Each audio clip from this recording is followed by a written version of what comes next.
My name is Keona, and I am a 30-year-old housewife. 2 years ago, I married my husband, Aoki, who is 6 years older than me. We live in his parents' house with them, Robert and Barbara, who are both in their 60s. Thankfully, they are healthy and full of energy. While being energetic is generally good, Barbara loves to go out and have fun. I'm not sure if it started when I moved in or if it's always been this way, but she hardly does any housework.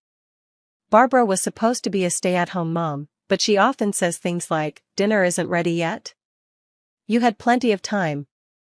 She pushes the chores onto me and goes out to enjoy herself. If I don't finish everything before she comes back, she makes snarky comments. I try to stay calm, but it's hard. I often remind her that I might not finish everything while she's gone. Her response is always something like, "What are you complaining about? This is normal." She also complains about my generation and wishes I would learn from Aoki.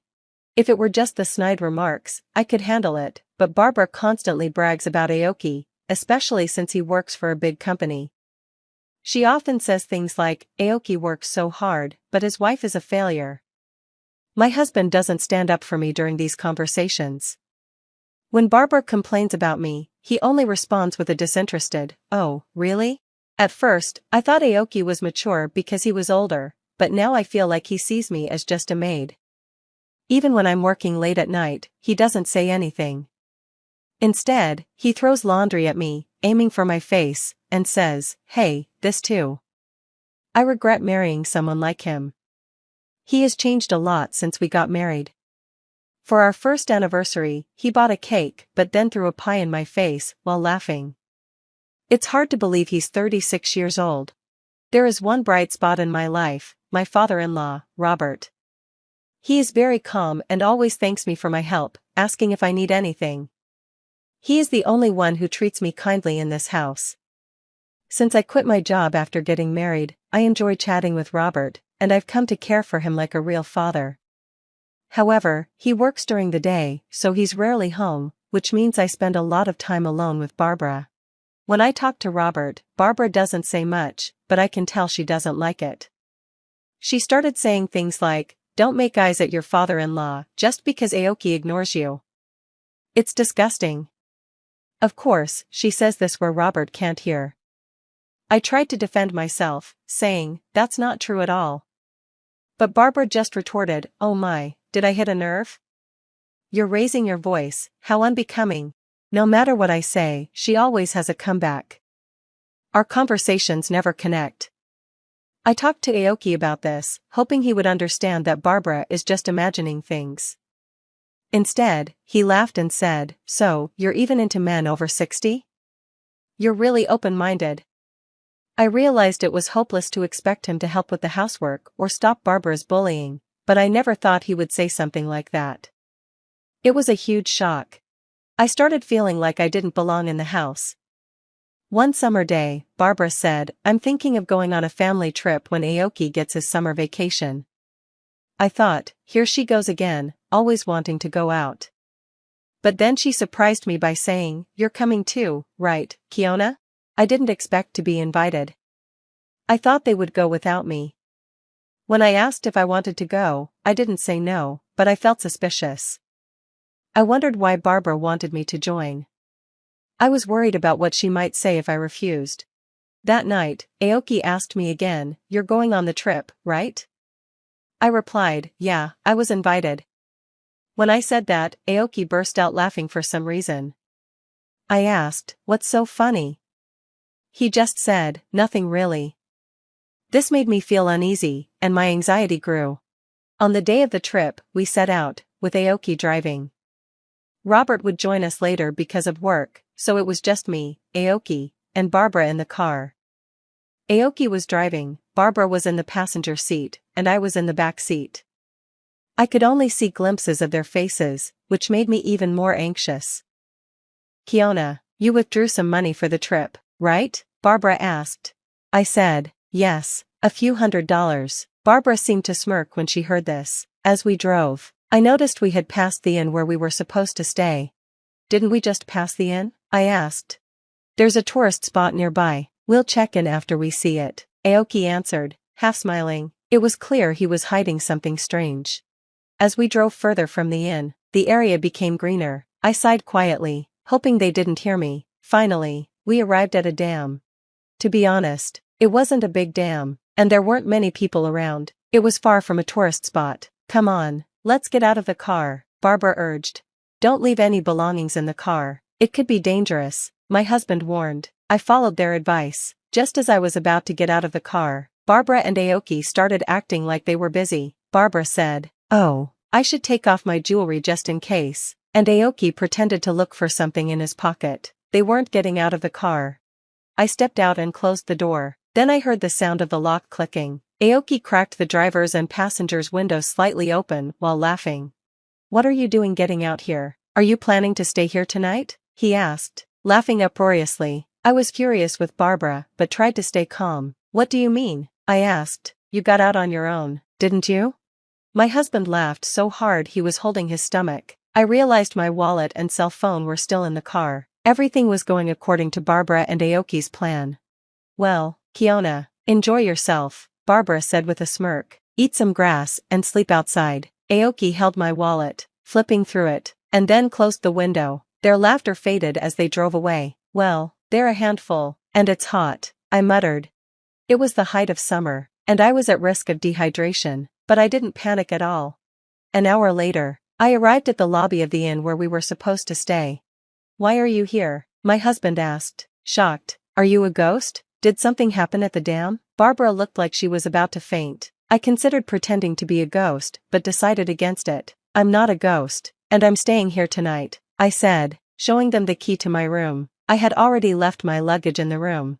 My husband couldn't understand the situation and was losing his cool. He thought I had taken the key to their room without permission. "What are you doing? Give it back," he yelled, trying to snatch the key from me roughly. At that moment, a man appeared and grabbed my husband's hand. "Sir, please refrain from causing a disturbance here," the man said. He looked to be about the same age as Robert but had a sturdy build and was taller, making him seem more reliable than my slightly overweight husband. "Who are you? Are you staff here? Do you think it's okay to treat a guest like this?" Aoki shouted. "I will sue you for assault." Barbara joined in, yelling at the man who had intervened. "I apologize for not introducing myself earlier. I am the owner of this inn," the man said politely. When my husband heard that, he quickly withdrew his hand. I remembered the owner from my college days. I had come to this area on a trip with friends during summer vacation. I remembered that it was really hot that day. We didn't have much money, so we were walking to our accommodation, complaining about the heat. None of us, including me, were good at reading maps, so we got lost and ended up in a place with very few people. There, we found a girl collapsed on the side of the road. That girl was Mary, the owner's daughter. We quickly called an ambulance and took care of her until it arrived. The next day, the owner came to the small inn where we were staying. He thanked us profusely, saying, "You saved my daughter's life. Thank you so much." He also invited us to come back anytime, saying we wouldn't have to pay. Since then, my family and I have visited the inn several times. That's why I knew the owner. The owner who was reprimanding my husband and Barbara was polite, but I could tell he was very angry. In fact, both he and I were aware of Barbara and my husband's low-level plan from the beginning. I noticed something was off when they invited me on the trip, so I set up a voice recorder in the living room. I recorded their conversations while I was taking a bath or doing laundry, and their plan was revealed. "How about we leave Keona somewhere? That would be hilarious." "Oh, how about here? There's a gym about an hour's drive from the inn," I heard them say. I was shocked. I immediately called the inn and spoke to the owner, telling him everything that was happening and what they planned for the future. The owner was furious. He remembered how his daughter had collapsed in the heat, so he was even more upset. The owner arranged for my pickup after my husband and Barbara drove away. He had me ride in the inn shuttle. By the way, the driver was Mary from that time. "I got my license. Let's go for a drive," she said excitedly. "We're driving right now," I replied. We chatted happily and even bought some local specialty ice cream on the way. We arrived at the inn several minutes earlier than my husband and Barbara. "You mentioned suing earlier," the owner said, looking at Barbara sternly. "Yes, I did. It's outrageous to be accused of this," Barbara replied. "I'm sorry, but you're not our guests," the owner said firmly. "What? Don't mess with us," my husband and Barbara shouted angrily. "Your and your mother's reservations have been cancelled." I added.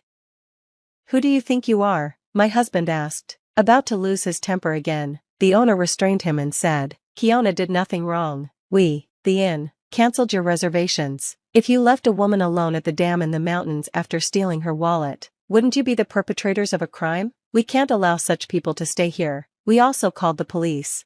At this, my husband and Barbara became even more furious. What are you talking about? This is no joke. Don't you think you can get away with this? I work at our company, my husband shouted. Just then, Robert arrived. Hey, what's going on here? He sensed the tense atmosphere and looked around. What's happening? These inn people are weird. Let's stay somewhere else. They're incredibly rude, Barbara and my husband complained. Instead of listening to them, Robert asked me and the owner about the situation. When he heard what had happened, he became furious. You idiots. This was the first time I had seen Robert yell. How embarrassing. I can't believe we're from the same family. You two need to get out of here. Now. Where to? My husband asked with a wry smile, but Robert was firm. You're disowned. Get out. No, don't make me say it again. Robert pushed my husband away. Then, the police really did show up, and my husband and Barbara turned pale. The owner and I explained the situation to the officer. I even played back the recorded conversation for them. My husband and Barbara started crying, but Robert quickly said, Quiet down, you're disturbing the inn. The officer asked, What's going on? It's not like that. We didn't think it would be such a big deal. It was just a prank, my husband and Barbara pleaded. But the officer's expression changed. A prank? Are you serious? Don't you think your little pride could cost someone their life, especially your own wife? Barbara and my husband were scolded harshly, but they weren't arrested because it was a family dispute. They both looked very pale. Before they left, the officer warned them, This isn't over. Keona's feelings will determine your future. After that, Robert seemed apologetic the whole time. He kept saying, I'm really, really sorry. I can't apologize enough for not noticing the unpleasant experiences you've been having and for the terrible ordeal today. He also apologized deeply to the owner of the inn, saying, I'm sorry for causing this trouble, especially since you've always been so kind to us. What Robert didn't know was that the owner ran several other companies and was a client of Robert's workplace. Ironically, my husband had boasted about working for a big company without realizing that he was causing trouble with someone important. I felt a mix of satisfaction and fear. I was glad I could punish my husband and Barbara, but it was scary to think about what could have happened if I hadn't known their plan. I hoped that being scolded by the police would help them realize how serious the situation was. After returning from the inn, I divorced my husband and demanded a large amount of alimony. I wanted them to reflect on their actions and not treat anyone else this way in the future. I also heard that Robert and Barbara got divorced. Robert cut ties with my ex-husband and kicked him out of the house. My ex-husband was advised to resign because of the incident, and it turned out he had already been a problem at work. He had bullied others just as he had bullied me, and the HR department was planning to take action against him. I was disappointed in myself for having been with someone like him. My ex-husband, who lost his job, seemed to be trying hard to find another one, but it wasn't going well. He should have been in a managerial position by his age, but he didn't have the right experience at his previous job, and he struggled to explain why he left. Barbara was kicked out by Robert and turned to her relatives for help. However, they were afraid she would deplete their savings because she loved to travel. I thought she should find a part-time job since she was still in good health. I moved out of my in-laws' house and now live alone nearby. I still keep in touch with Robert, and sometimes I ask him for advice about work. After being a stay-at-home mom, I started a new life. While job hunting, I was approached by the owner of the inn. He asked, Keona, would you like to work at my company? He was concerned about what happened to me and wanted to find a position for me. I was so happy to accept. I told him, thank you so much for doing all this for me. He replied, no, we should be grateful to you. We can't thank you enough. I feel like we've already repaid the favor from back then. The company he introduced me to is reputable, with good labor conditions. It was a surprise, because it's in the same industry as the big company my ex-husband used to brag about, but this one is 5 times larger. Everyone there is very nice, and I'm having a more fulfilling and enjoyable life than when I was struggling in my marriage. Mom is having a hard time living off her pension. We who can still work should help her out, shouldn't we? During the inheritance discussion after their father's death, Billy, the second son, spoke seriously to his brother and sister-in-law, but it seemed his words didn't affect them at all. Just because she only has her pension doesn't mean we should give her our money, his brother said. Exactly, or does our mother-in-law plan to take our money? Added the sister-in-law. The oldest son and his wife looked at me with expressions like they had tasted something bitter. It wasn't the look one should give their parents. Stop trying to leech off us. It's a nuisance. The pensioner should keep to herself, except for weddings and funerals. The sister-in-law snapped. Hey, that's enough. Billy scolded them. But I was looking down, clenching my fists. Not only did they wish for my husband's death, but they also complained about the inheritance and called me a parasite. I must have raised him wrong. I couldn't stand it anymore. Told the eldest son and his wife calmly, I understand what you're saying. Let's sever our ties. My name is Catherine. I will be turning 65 this year. I am currently living with my retired husband, who is kind and considerate. We have supported each other for a long time and were blessed with 2 children, Dan and Billy, both of whom are now married. Recently, our house has been showing its age, so we plan to renovate it. We thought it would be nice to live with our eldest son, Dan, and his wife, Rebecca, once the renovations were done, so I contacted Dan. We're planning to renovate soon. Would you consider moving in with us? I asked over the phone. Dan clearly showed his reluctance. Living together. Can you spare me? Rebecca won't like it either. But if we're going to renovate, I want to prepare a room for you guys too. I explained. That's for your convenience, right? If you have so much money that you can afford to renovate, then you can give us some of that money. I'll take it, Dan replied. I could even hear Rebecca saying, living together is seriously impossible. I see. Let's forget about this conversation. The eldest son and his wife are always like this. For some reason, they always act superior and display a cold attitude toward us. After I hung up the phone, I told my husband exactly how Dan and his wife felt. My husband looked a bit sad but spoke cheerfully. Can't be helped. For our old age, let's just make the renovations for accessibility so we can live by ourselves. Following that, our home was remodeled as we wished and transformed into a house with a barrier-free design. Several months after the renovation was completed, we planned to have a meal with both our eldest son and his wife and our second son and his wife. First to arrive was our second son, Billy, and his wife, Anne. Anne is a thoughtful person. As soon as she handed me a hostess gift, she came to the kitchen to help me. Mother-in-law, you are always so good at cooking. Oh, thank you. I'm grateful for your help. Anne? As we were chatting, the eldest son and his wife arrived. They sat heavily on the sofa and demanded tea. Seeing me preparing it, Rebecca and Dan spoke in an irritated manner. Really, they have no consideration. Exactly. We are guests here. Hurry up. As I was about to place the tea in front of them silently, Billy approached Dan from the side. Dan, can't you do at least that much by yourself? You shut up. Dan snapped. I sighed. Billy and his wife are kind to us, but even towards Billy, Dan was overbearing. However, the reason we called these siblings this time was because there was an important matter to discuss. The dinner party started, and Dan, who was eating grumpily, spoke up. Hey, Dad, since you called us here, you must have some business, right? Spit it out. My husband looked at me, and I gave a small nod. The truth is, it has been found that I have lung cancer. Billy and his wife looked genuinely surprised, but the eldest son and his wife's expressions didn't change much. Dad, cancer. What's the current situation? Billy asked. I'm going to be hospitalized starting next week, but they told me the cancer has spread all over my body, and I've got about 6 months left. That can't be, Billy murmured, clearly upset. Dan muttered, well, that sucks, as if it was someone else's business. Rebecca chimed in.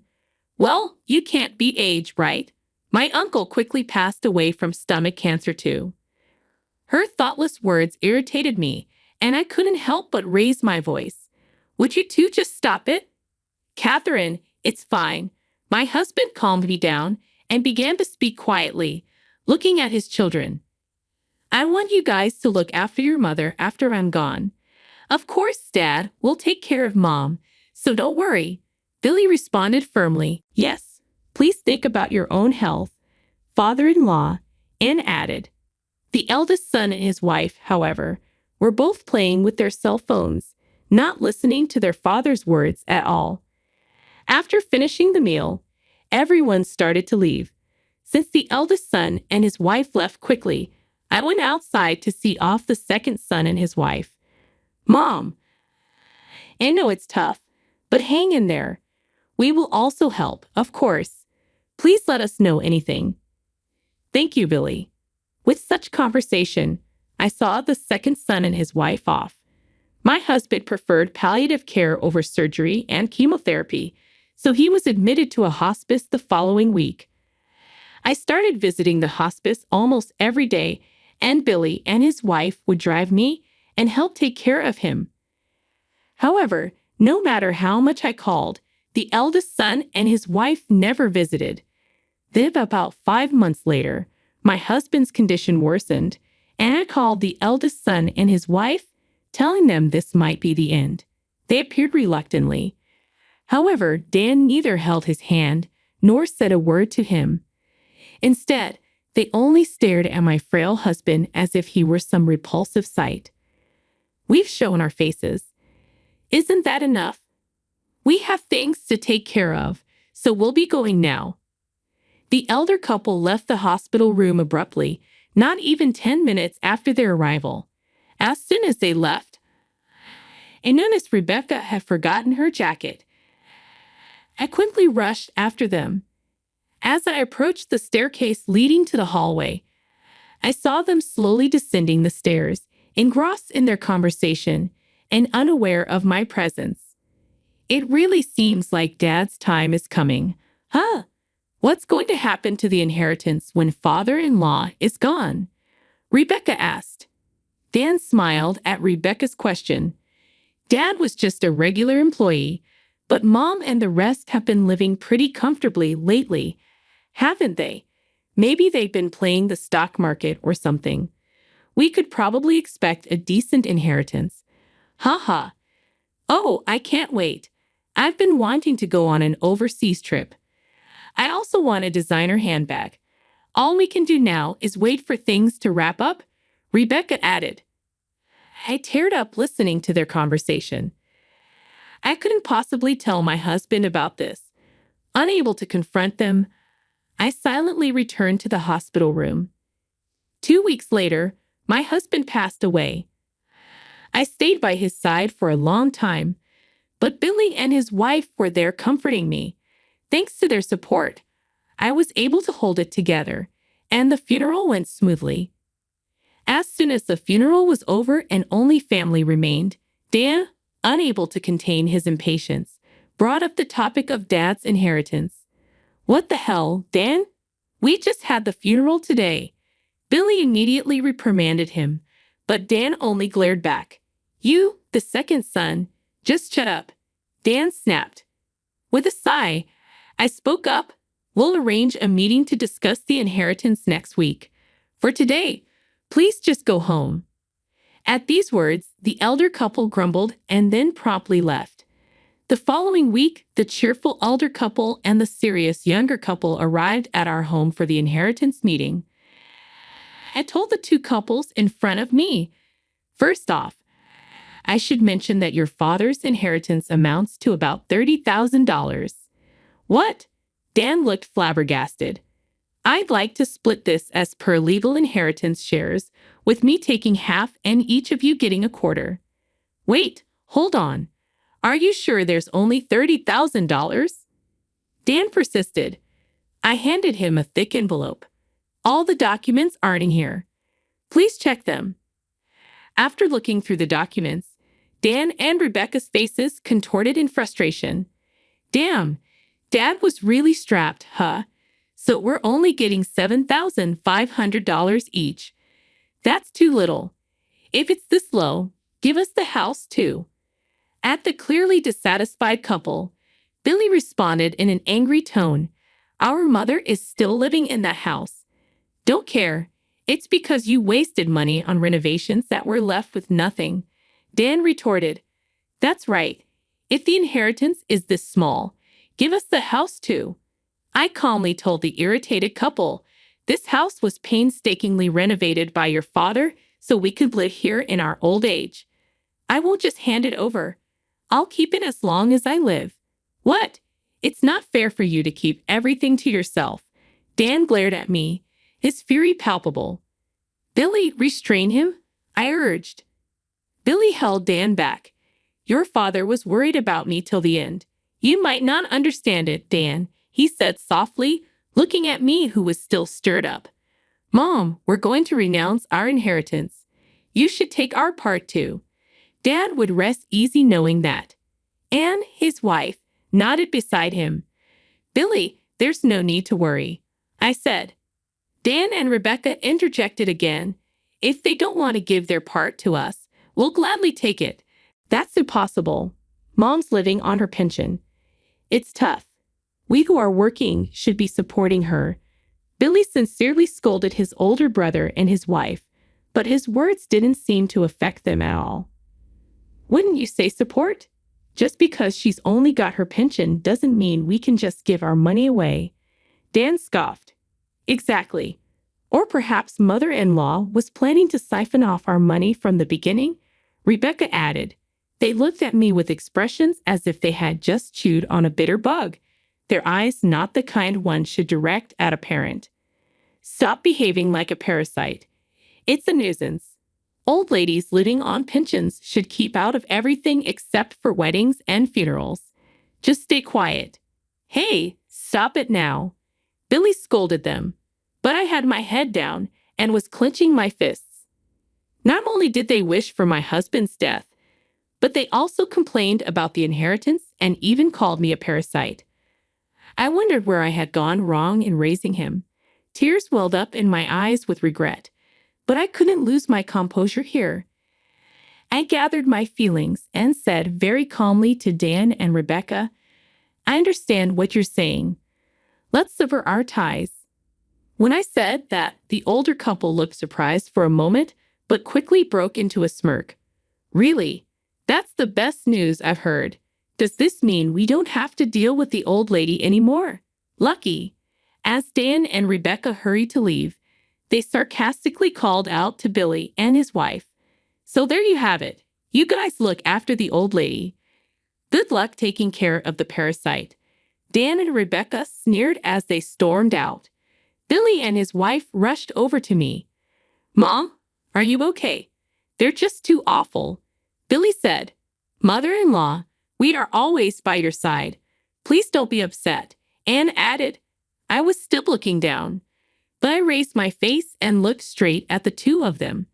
Billy and Anne, I have something to tell you. A few months later, while I was relaxing at home, Dan and Rebecca appeared with Billy. What's going on? We've severed our ties, haven't we? I asked.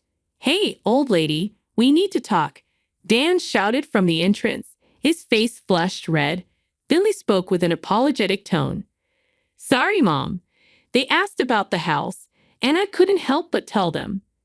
That's fine. For now, everyone, please come in. I let them into the house. The moment they were in the living room, the eldest couple began to raise their voices. What do you mean you're giving the house to Billy? Exactly. You're disregarding us? The eldest couple. What's that all about? Looking at the two of them, I spoke in a calm and composed manner. Billy said he would maintain the house and preserve your father's memories. That's why I decided to leave it to him. What? What do you mean? Dan stared at me, taken aback. Billy and Anne have been a great support to me. It's only natural. I smiled warmly at the apologetic-looking younger couple. Thank you, Mom. Billy said, We're not here to hear that. You said you'd take over the house yourself. didn't you?" Dan demanded, after taking a quick glance at Rebecca, who looked like she was about to froth at the mouth. I explained, "I thought I'd hand it over to someone who would respect your father and my wishes. Besides, I've started getting some rental income." "What? What is this?" Dan exclaimed, surprised. "Remember how last year my father, your grandfather, passed away? Billy attended the funeral, but you couldn't because you were out of town. Remember?" That was," Dan stammered. "Your grandfather was a landlord who owned several buildings and apartments. Finally, the inheritance has been settled, and I've started receiving rental income." The eldest couple's faces looked as if they had been hit by a bolt from the blue. We never heard anything about that," Rebecca said. "I never mentioned it," I replied. "Hey, about that rental income, how much are we talking about?" Dan asked, suddenly interested. "It's about $3 million a year, so it's easy for me to give one of the houses to my adorable son and his wife." Dan and Rebecca sprang to their feet energetically. "Wait, hold on a minute. If Billy and his wife get one, then we should. Why should I split my assets with someone who called me a parasite? Wasn't it you who told me to stay away? Well, if you're going to call me a parasite, then please don't leech off me." With sharp words, I cut off Dan and Rebecca as they began to stutter in response. I glared at them both and pointed to the door. "All right, the conversation is over. Please go home now." "Wait, hold on, Mom. Please listen to me." Dan approached me, flustered, and suddenly clung to my arm. I looked at him with a cold gaze. "You have no right to call me Mom. Please, you can't expect to receive any of the house or money. We're struggling," the eldest daughter-in-law pleaded loudly. I looked at them and spoke sharply. "Struggling? What do you mean?" Dan hesitated but started to explain. "We thought we'd get Dad's inheritance and live a bit too luxuriously, and while we kind of got into debt." I forcefully shook off Dan's arm. "I'm disgusted. I didn't think you could be this irresponsible. This is the bed you've made, so you need to lie in it." "And, Mom, that's just too cruel," Rebecca protested. With a final say to the upset faces of the eldest couple, I declared, "From now on, I'll transfer my assets to Billy while I'm still alive. I won't give a penny to you who cut ties with me. Please never bother us again." Billy stood up to the crestfallen eldest couple. "If you understand, then go home quickly. Don't come near Mom or us ever again." Billy showed the deflated couple out the door. He returned to me, rubbing my back as I still breathed heavily. After that, the eldest couple apparently ended up bankrupt after getting into debt, trying to repay their existing debts from their rundown apartment. It was said you could hear Dan and Rebecca arguing night after night. For them who couldn't manage this simple act of cherishing their family, a decent future probably isn't in the cards. As for me, since I passed the house on to Billy, I bought and moved into an apartment nearby that comes with caregiving services. Billy and his wife often come by to visit, and they've recently had an adorable baby. I want to continue building a good relationship with Billy's family and cherish each and every day. I'm the branch manager. You know I can't be bothered with poor folks like you. Just wait over there, will you?" I watched as he shooed them away with a dismissive wave. Grandpa's eyes locked onto him in anger. "Dan, this isn't good." I tried to stop Grandpa, but it was too late. Grandpa slammed the counter and shouted, "You'll get your just desserts." "My name is Mike Smith, and I work from home as a freelance web designer. My family consists of 5 people: my parents, my brother, and my grandpa, who lives with us. I'm not sure if Grandpa knows that I work from home, but he often asks me to do chores for him. Thinking back to when I was a kid, he used to drive me to school and lessons and gave me my allowance, so doing these tasks for him now isn't really a big deal. Since I was young, I've admired my grandpa for his strength and knowledge. He's good at carpentry and gardening. Even now, still look up to him. He's nearing 80, but he's as cool as ever. Today, as usual, he's out tending to his hobby garden. Mike, I need a favor. What is it? It's finished a part of my work, so I'm free now. Wiping his sweat with a towel. Probably just coming in from the garden. Grandpa made his request. I've been invited to a wedding tomorrow, but I totally forgot to buy a gift. Can you drive me to the bank? I glanced at the clock. It was showing 2:00 p.m. We were nearing the closing time for the bank's counters. Considering wedding gifts, I needed to buy something for the new couple that would be helpful and luxurious from their wish list. With that thought, I quickly agreed, and we headed to the bank. Grandpa used to drive, but he gave up his license last year. With all the news about accidents involving older drivers, he decided it was better to give it up than be a burden. It was probably harder after Grandma passed. He often said that he couldn't drive without someone to be with him. I remember the day he proudly told me that he'd given up his license, and from then on, I'd be his chauffeur. The bank was crowded, and I braced myself for a long wait. Meanwhile, Grandpa had bumped into some acquaintances and was deeply engrossed in conversation. Grandpa's token number was 75, and the number currently being served was 50. I realized we might be here for a while and scanned the surroundings. It seemed like a small-town bank with a majority of elderly clients. Many were engaged with bank employees with various questions. Just as I was about to pull out my phone to kill time, a loud voice emanated from one of the counters. You can't withdraw money with this debit card. Bring another one like, I've been telling you. There stood a bank teller wearing glasses and shaking his hefty belly, raising his voice at an elderly man. This man, dressed in a noticeably high-end suit and watch, lacked any hint of class. The old man, shouted at by him, left the bank looking quite dejected. The next person to be called was an intimidating middle-aged man wearing a gold necklace. He had a lot of tattoos and scars and wore glasses, looking like the stereotypical mobster.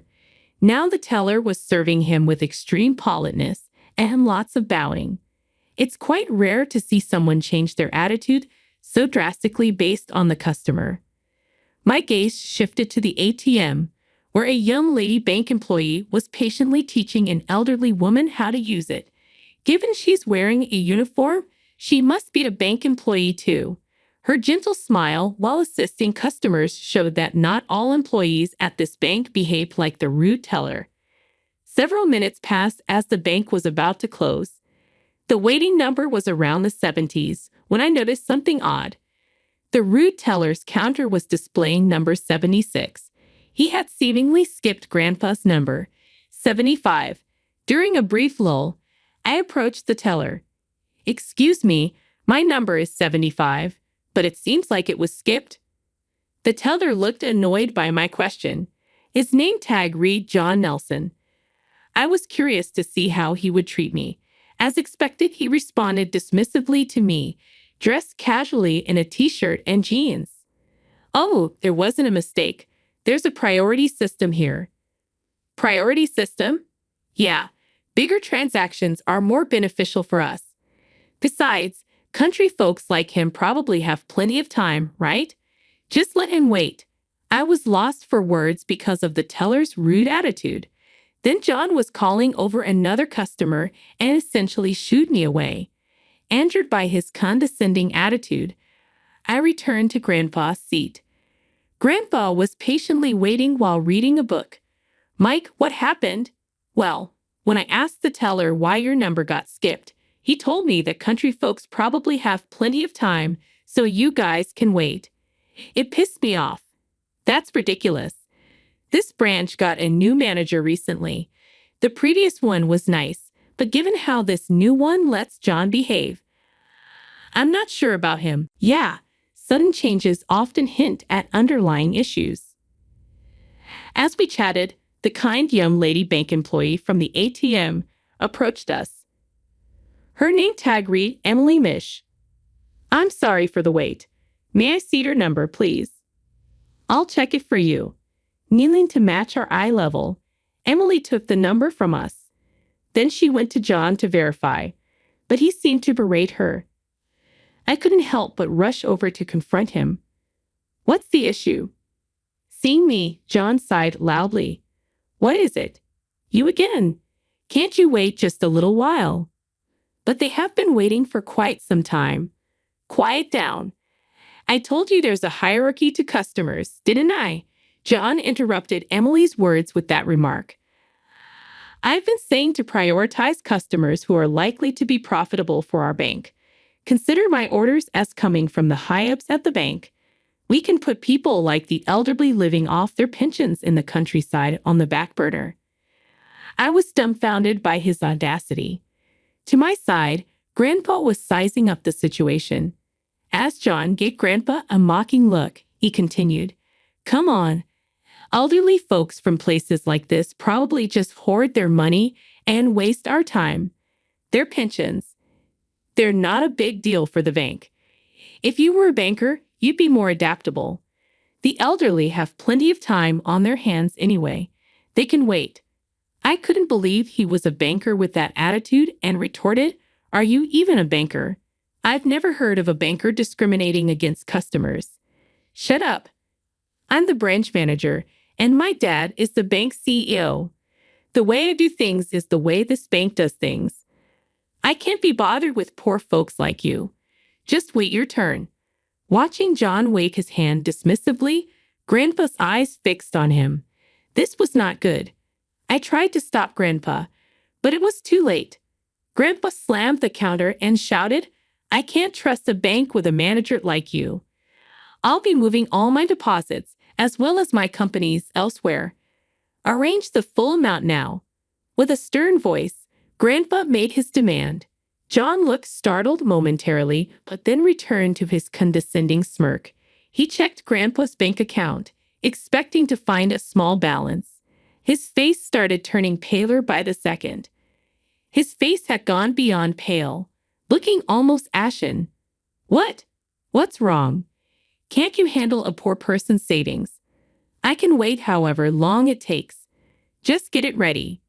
Grandpa said, then heavily sat in the waiting room chair. John's face turned pale blue. It's no wonder. Grandpa is the CEO of a certain company. He's approaching 80 but is still going strong. He might look like any ordinary elderly man, but when he's at work, he's an imposing figure and quite intimidating. I don't know the details, but his personal assets must be in the several $1,000,000, and the company's funds even more. His company, established by him, is quite big around here and contributes a lot to the community. When he walks around town, many people greet him, and it can take him about 30 minutes to walk just 300 feet because he's chatting with various acquaintances. But it seems the branch manager didn't know about this.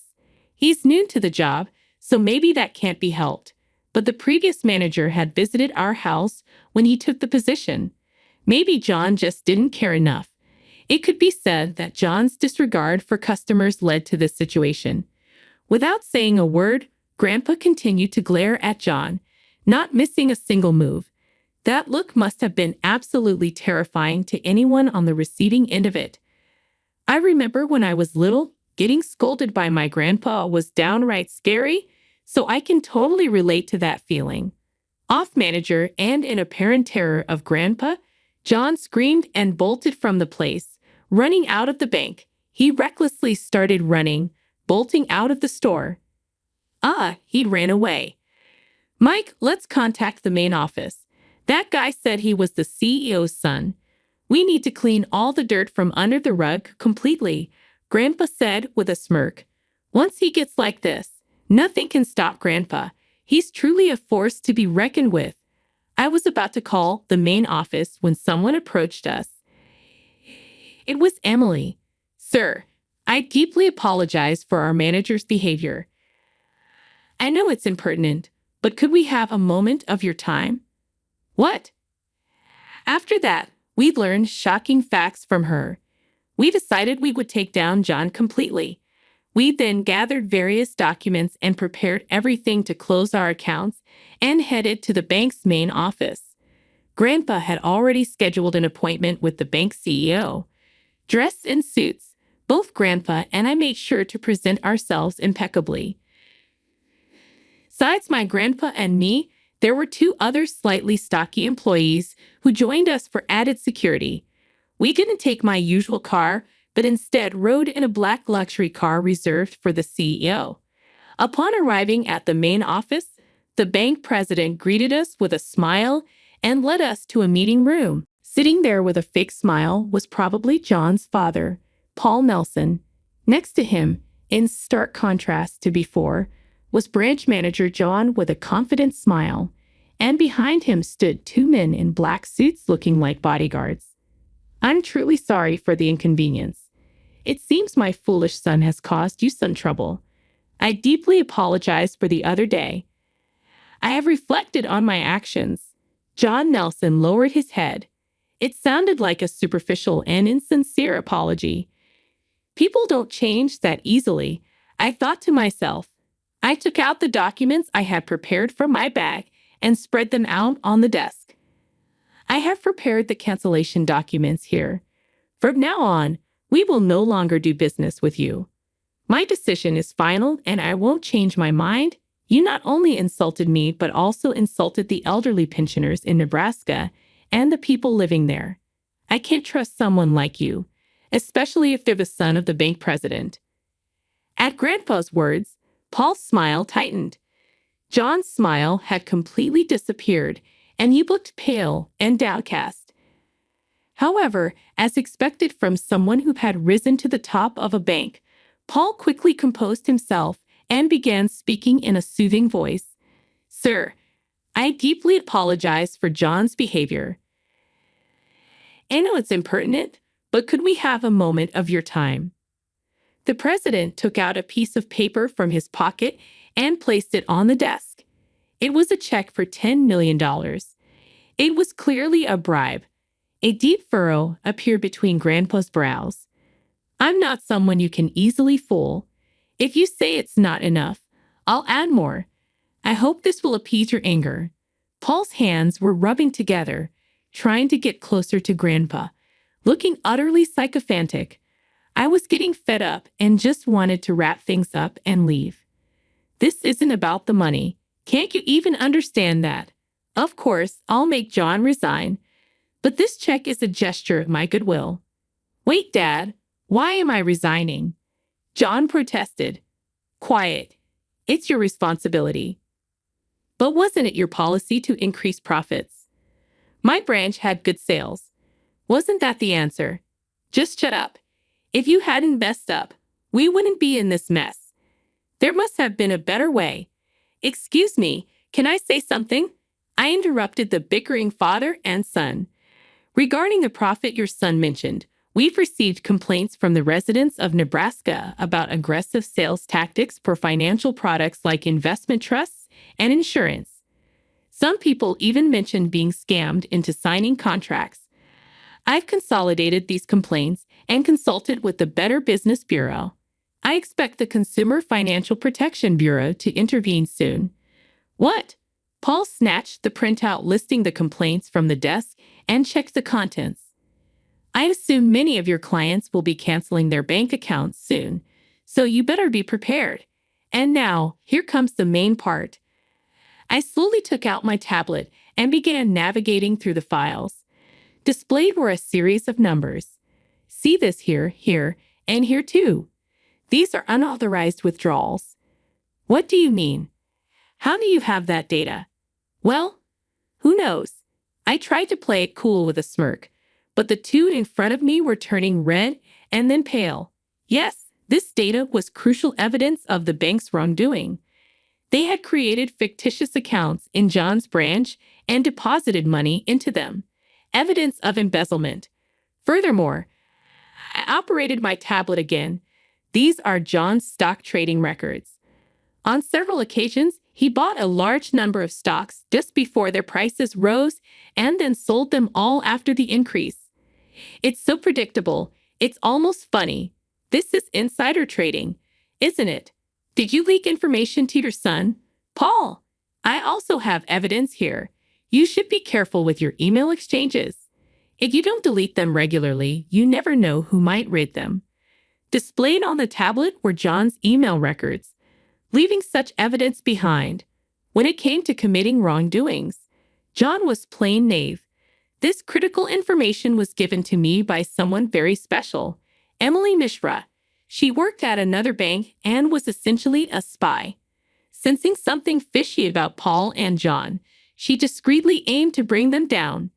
Emily had accessed John's computer, saved the records, and sent the data to me. Moreover, I obtained additional necessary data by hacking. Yes, I'm a white hat hacker who also collaborates with the cybercrime division of the FBI. I had received a request from the FBI to gather information on this case. Thanks to Emily's collaboration, things progressed smoothly. I consulted with a trusted FBI agent and successfully exposed the wrongdoing. Of course, this evidence has also been handed over to the FBI, so agents with arrest warrants should be arriving here soon. When I relayed this to Paul, he collapsed to his knees as if defeated. It's over, he muttered. The outside of the room suddenly became noisy. It seemed the agents had arrived. The two men in front of me were so shocked they could only let out silent screams. The next day, the front pages of newspapers were all about the scandal involving the local bank CEO and his son. It was even covered on national news, making me realize how significant the issue was. Due to the CEO's misconduct and profit-focused policies, the bank's reputation plummeted. Eventually, it was decided that it would be merged with a rival bank, of course, the bank where Emily worked. In the end, whether it was the arrest of the CEO and his son that put Grandpa at ease or not, he didn't move his deposit to another company. Well, it involved a significant amount of money, so maybe that was for the best. While glancing at the talk show discussing the bank scandal, Grandpa and I were sipping tea. I slowly drank the piping hot tea and nibbled on some cookies. Even though Grandpa turned 80 this year, he still had strong teeth to crunch on hard cookies. He's so lively that I'm sure he'll live a long life. I hope so. I want him to live up to around 150. By the way, Mike, how's Emily doing? Upon hearing Grandpa's words, I almost spit out my tea. But Grandpa, why do you ask? There's nothing I don't know. So, how's she? Oh, we just text on Messenger. That's all. Since then, I exchanged contacts with Emily and became friends. She's considerate and has a great sense of humor, so it's always fun talking to her. Right now, she's one of my good friends. You could at least invite her for dinner, right? I'd love to hold my great-grandchild. All right. You're going to live another 70 years, right, Grandpa? Maybe even see your great-grandchild's child. Well, as much as I'd like to think so, 150 years might be pushing it. But with advancements in medicine, who knows? It seems Grandpa has plans to live a long life. I'd love to see him in the Guinness World Records. Before I knew it, the news had moved on to another topic. Upon noticing, Grandpa, with a huff, stood up and grabbed his straw hat for the garden. Looking at him, he's just a regular old man, and I never guessed the authority he once held. He's kind to those around him and well-liked, but when it comes down to it, he's super cool. I hope to be like Grandpa someday. I never want to be blinded by money, look down on others, or commit crimes. I made a silent vow to become an upright person just like Grandpa, someone even his own grandchildren can look up to. I was supposed to pledge a lifetime of love and become his wife, but my marital life with David quickly turned into a nightmare. My in-laws doted on their son, and he prioritized them over me, treating me as an afterthought and imposing unreasonable demands. I wouldn't let such people ruin my life, so I devised a surprise to punish everyone involved. My name is Alyssa, and I'm 29 years old. I've been married to David for a year now. We work in the same company and often collaborate on projects. Although I don't have a college degree, I have more experience at the company, having been there longer than David. Despite being a high school graduate, my strong sales performance earned me a decent salary. The company values ability over academic background. David, who is capable and highly trusted by his colleagues, was a boyfriend I could be proud of. I fell for him and gladly accepted his proposal, and we happily became a married couple. However, my in-laws began to interfere in our relationship. One day, when we visited their house, my mother-in-law suddenly said to David, "Hey David, are you really okay with marrying Alyssa? You've always excelled in both studying and sports, yet you chose someone as mediocre as Alyssa." My father-in-law nodded in agreement. "Yeah, at first glance, she seems like an average young woman with nothing special about her." David responded, "Ah, that's what you're talking about. It's fine. I love Alyssa." Despite his reassurance, my mother-in-law gave me a sidelong glance that cut deep. I felt worthless, but I had worked hard to take on adult responsibilities. I cursed them in my mind, but held my tongue to maintain a peaceful marital life, avoiding conflict with my in-laws as much as possible. On another occasion, my in-laws started complaining in front of me. "Hey David, are you really okay with your current workplace?" My mother-in-law asked, "Isn't it a place where even high school graduates like Alyssa can work?" David replied, "The pay is good, and I have good colleagues." My father-in-law added, "You're too smart to stay in a place with high school graduates. There must be many other good jobs out there." They tried to persuade David while glancing at me, believing that responding would mean losing. I didn't react, but I was seething inside. What's with that tone? I do my job right, and there's no difference in work whether you're a high school graduate or not. In fact, sometimes I earn more than David does. It's safe to say that I don't have a good impression of my in-laws, who judge based on academic background or appearance. However, they don't physically bully me, and I don't suffer much direct harm. I told David up front that I was a high school graduate, and knowing that, he said, "I love everything about Alyssa. I take pride in my achievements at a company that values ability over academic background."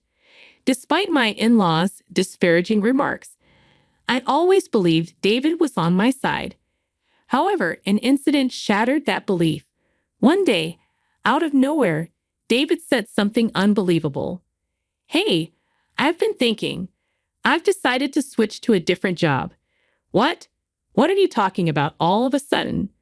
"Well, I was talking to my parents, and I realized our company even hires high school grads like you, Alyssa.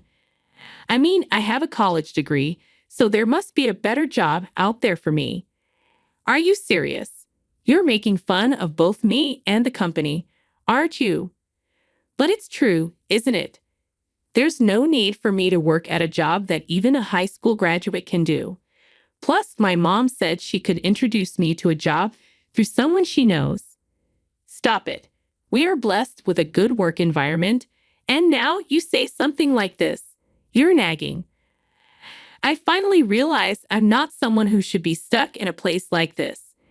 It became clear that his parents had influenced him, and he convinced himself he deserved better. The very next day, without discussing it with me, he submitted his resignation and casually left the company only a year into our marriage. David switched to a factory job introduced by his mother, where his salary dropped to about half of what it was. The only advantage was that it was close to home, making commuting easier.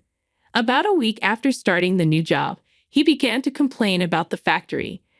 "That guy, even though he never went past middle school, has the nerve to tell me what to do," he shouted, scattering his clothes around. I stepped in to stop him.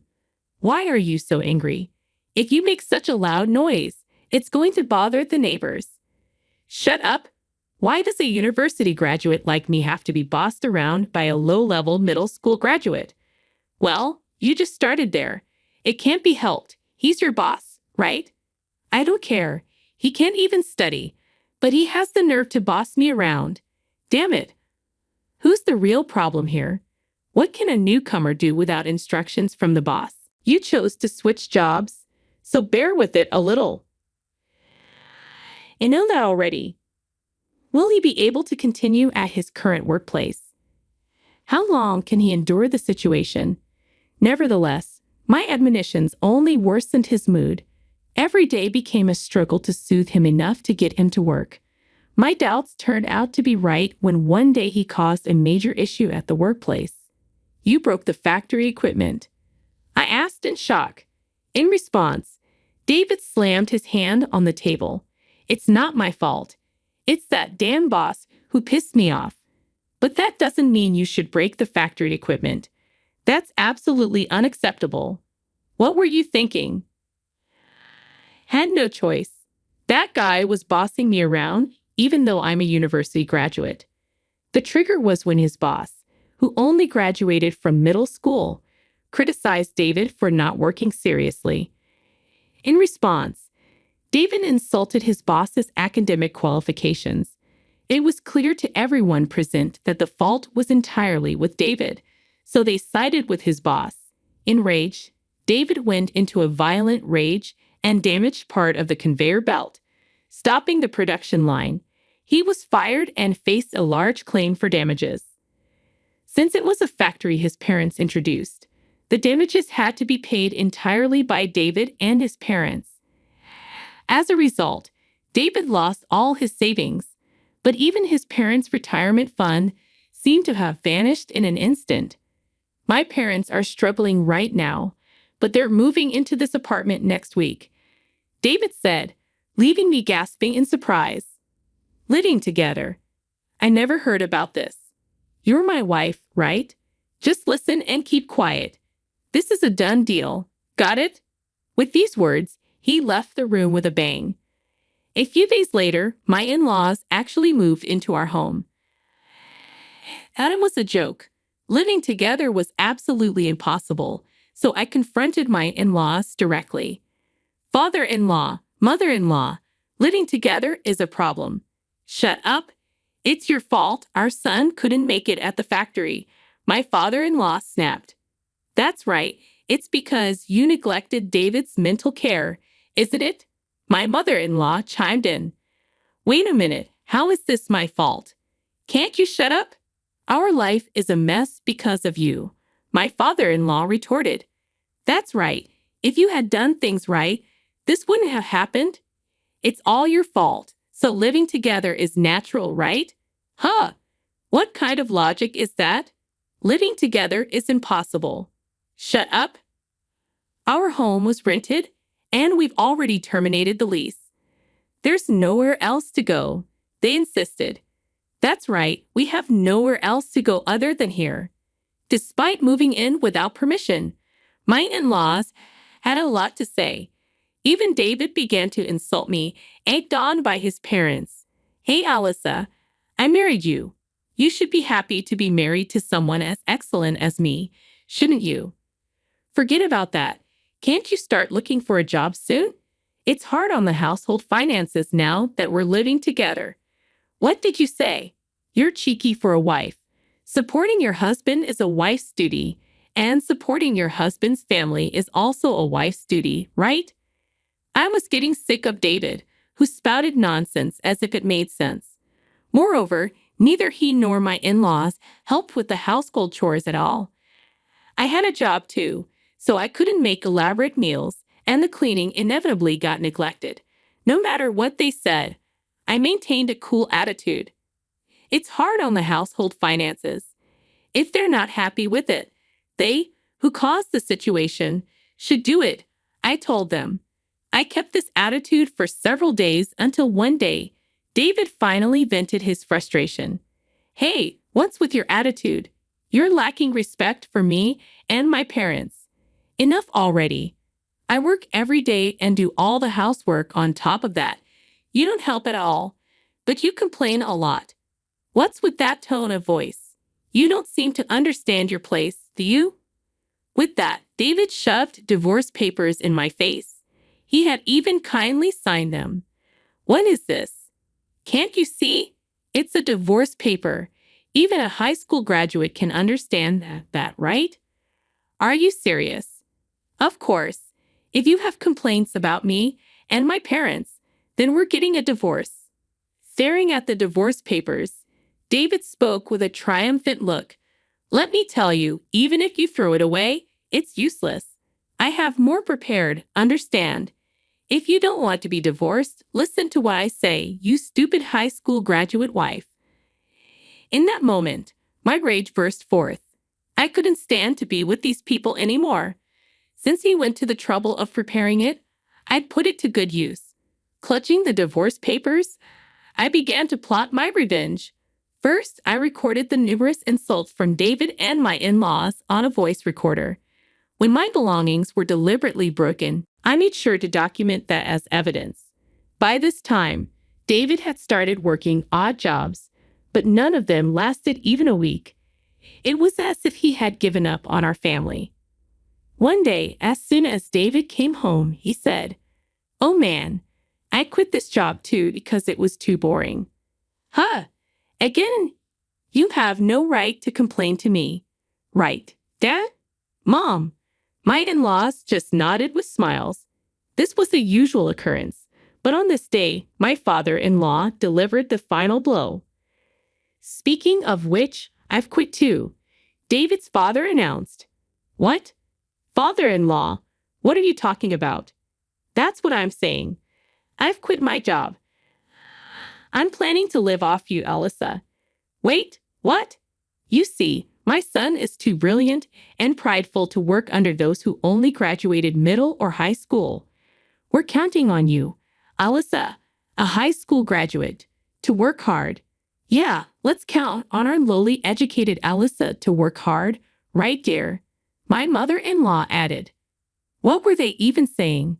They intended to live off not their son, but their daughter-in-law. I couldn't stand it any longer. With my father-in-law and husband's simultaneous resignation, I decided there was no point in spending any more time with this family. I finally put all my plans into action. The first thing I did was sign a contract for a new apartment. It wasn't for all of us to move in, of course. It was a new place for me alone. However, I needed time to move without my husband and in-laws noticing. So I gifted them a 5-day trip to give me time to pack. Upon receiving the trip ticket, my mother-in-law was thrilled. A trip? Oh, Alyssa, you do have a knack for these things every once in a while. I owe a lot to you all. Are you sure, Alyssa? You can come with us if you like, my mother-in-law offered. No, I have work.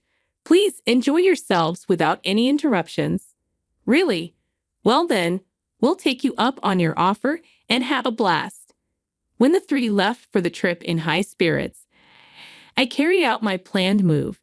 During this time, I shipped my husband and in-laws' belongings to a weekly apartment I had booked and canceled the lease on our current apartment. Of course, I bore all these expenses. It was a painful outlay, but I decided to consider it a necessary expense for my revenge. A few days later, my husband, who had just returned from the trip, called me. Hey, what the hell is going on? I can't unlock the door. With a smirk at the sound of my husband's frantic voice, I calmly responded, I suppose I've already canceled that apartment. What? Canceled? What are you talking about? Explain properly. For now, I've stored all our belongings in a weekly apartment nearby. Feel free to do as you wish from there. What? What does that mean? You're always doing as you please. If you get too cocky, you'll pay for it later. Are you threatening me? Should I call the police? Damn it, my husband cursed. How dare you, my foolish wife? I dropped a bombshell. Oh, I'm not your wife anymore. What? Such a selfish act. You think it's acceptable. Taking a deep breath, I spat out, sorry, but I don't need your permission.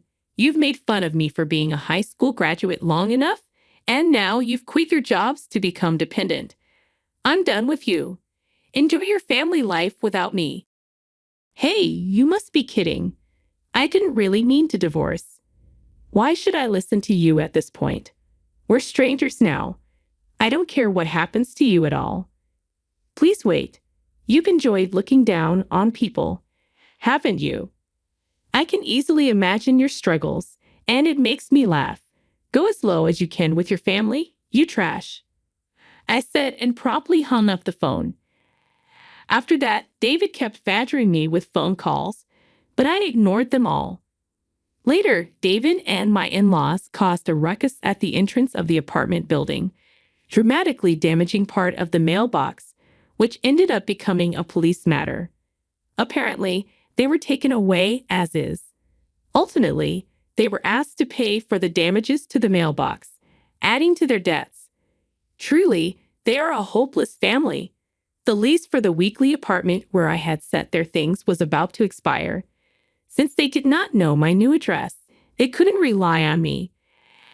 I couldn't help but wonder how David, who quit his job at the same time as his father and his stay-at-home mother, were going to survive from here on out. To make matters worse, my in-laws had even canceled the lease of their rented family home. I could almost see them sinking into a bottomless swamp. I couldn't help but admire my well-executed plan. I don't know how they're going to survive from here on out, and frankly, I don't care. But it's clear their future isn't bright. They brought this upon themselves. On the other hand, I am living carefree in my new home alone. Being able to spend my time leisurely without anyone bothering me is the ultimate bliss. For the time being, I don't think I'll be living with anyone else. From now on, I plan to thoroughly enjoy my time free of any worry. It's all your fault. This happened because you haven't been supporting my son as his wife, my mother-in-law said, deeply upset as she saw her son lying motionless on the hospital bed. Her words shocked me, and I felt a strong sense of guilt. My husband, Ethan, had recently started working as a freelancer, but his business wasn't doing well. Then he had a traffic accident and fell into a coma. As time went on without him waking up, a doctor called me into a separate room. He looked worried, as if he had something serious to say. I feared the worst about Ethan's condition. The doctor handed me a phone number and whispered, "Please call this number immediately." Then he told me something even more shocking in a desperate voice. I trembled uncontrollably and rushed out of the room. My name is Emily. I'm 42 years old, and I work as a freelance interior designer. I've been married to Ethan, who is the same age as me, for 2 years. He works for a housing manufacturer, and we met through a project we worked on together. When we first met, he seemed serious and a bit shy, but he actively engaged in conversation, which helped us grow close. We used to go out for meals with colleagues, and one day he asked me, "Will you date me?" From that day, our relationship changed. We got married after a long period of dating. People often thought we had been married for a long time due to our age, so they were surprised to learn we were only in our second year of marriage. With marriage, the topic of children came up. We'd occasionally get asked if we have children, but neither Ethan nor I have the time due to our busy jobs. As a freelancer, I don't have set days off, and while Ethan generally has weekends off, we haven't been able to go out together recently. Just seeing each other at dinner and talking about our day makes me happy. We're both content without having children. However, my mother-in-law seemed displeased. My in-laws run a privately owned clinic that has been passed down through generations. Ethan didn't become a doctor, and perhaps she wants us to have children to be successors. Although she never said it directly, I sensed it. Regardless of whether we have children or not, my mother-in-law disliked me from the start. She spoils Ethan a lot, and while it's normal to show affection, it seemed to go beyond the usual parent-child relationship. She treated me like a thief who deceived her precious son. My mother-in-law directs such hostility toward me. She glared at me even during the marriage proposal and wouldn't respond properly when I tried to talk to her. Every time we meet, the atmosphere becomes tense, so despite living nearby, we stopped visiting them. My parents significantly influenced my decision to become an interior designer. They were originally in the construction industry, and I admired them, which led me to pursue something related to home building.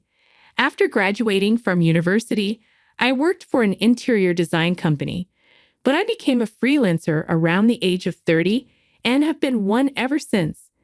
The project that brought Ethan and me together was one I worked on shortly after becoming a freelancer.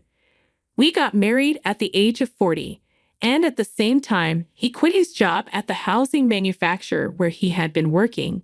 He then started his own business as an interior coordinator. However, Ethan's business wasn't going well. Not receiving any work offers, Ethan started to spend a lot of time at home, not really doing anything. Even when I suggested he might need to do something to get work, he didn't listen. Our income drastically decreased from his days as an employee, and it felt like I was the one supporting us. Look, there must be something you can do to promote yourself. How about studying and trying different things? I suggested. Shut up. What do you even know? You're probably secretly mocking me, aren't you? Ethan began to hurl abusive words at me. His eyes showed clear hostility, and I could sense jealousy and inferiority. I didn't achieve success as a freelancer without considerable effort, but no matter how much I explained it to him, he wouldn't understand. He constantly said patriarchal things like, "You're not being considerate. Can't you support your husband's image?" Whenever I tried to retort, he would immediately cut me off with, "What are you trying to talk back? You're really annoying and boring." Apparently, he had been complaining to his parents too, and they would often call me, saying, "It's despicable to hurt Ethan like this," even though it was me who was getting hurt. I just stayed silent and waited for the storm to pass, knowing he'd return to his room once he was satisfied. Then Ethan got into a car accident and ended up in a vegetative state. His mother became extremely agitated, blaming me, saying, "It's your fault this all happened because you haven't supported him as his wife." Even though I knew her accusation was unfounded, her words pierced deep into my heart. I recognized the familiar look in her eyes, the same as Ethan's when he would glare at me. Despite visiting him every day, his condition remained unchanged. "Doctor, will my son always remain like this? When will he wake up?" she would ask, pressing the doctor for answers only to be disappointed with their response. Out of frustration, she eventually decided to take him back to their home. "We'll take care of Ethan ourselves. You only have to put in the money and handle the household chores too." Since Ethan's accident, his mother has constantly blamed me, saying it's all my fault. Gradually, her accusations and the tension between us have only grown worse. I started blaming myself more for not being there for him, so just as his family wanted, I decided to devote myself to Ethan and his family. For the next year, I lived a life shuttling between our home and his family's home, focusing on work and household chores. During that time, Ethan never once opened his eyes. Maybe it's because of me that he won't wake up. Feeling deeply discouraged, I would often mutter that while staring at his face during visits to his family's home. Then one day, Ethan's father collapsed and had to be hospitalized. Fortunately, he was expected to be discharged after a few days. "Oh, thank goodness," his mother said, visibly relieved. However, without his father, the clinic couldn't function. So while he recuperated, a doctor from a neighboring hospital was dispatched to handle consultations. That doctor came to visit Ethan for a checkup. As his wife, I stood by trying not to intrude, observing from a corner of the room. The doctor wore a consistently serious expression, perhaps indicating a less than ideal prognosis. Unconsciously, I clasped my hands together, silently praying, my palms damp with sweat.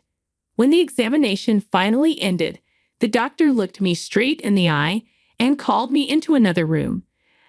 I wondered if there was something he couldn't say in front of Ethan's mother.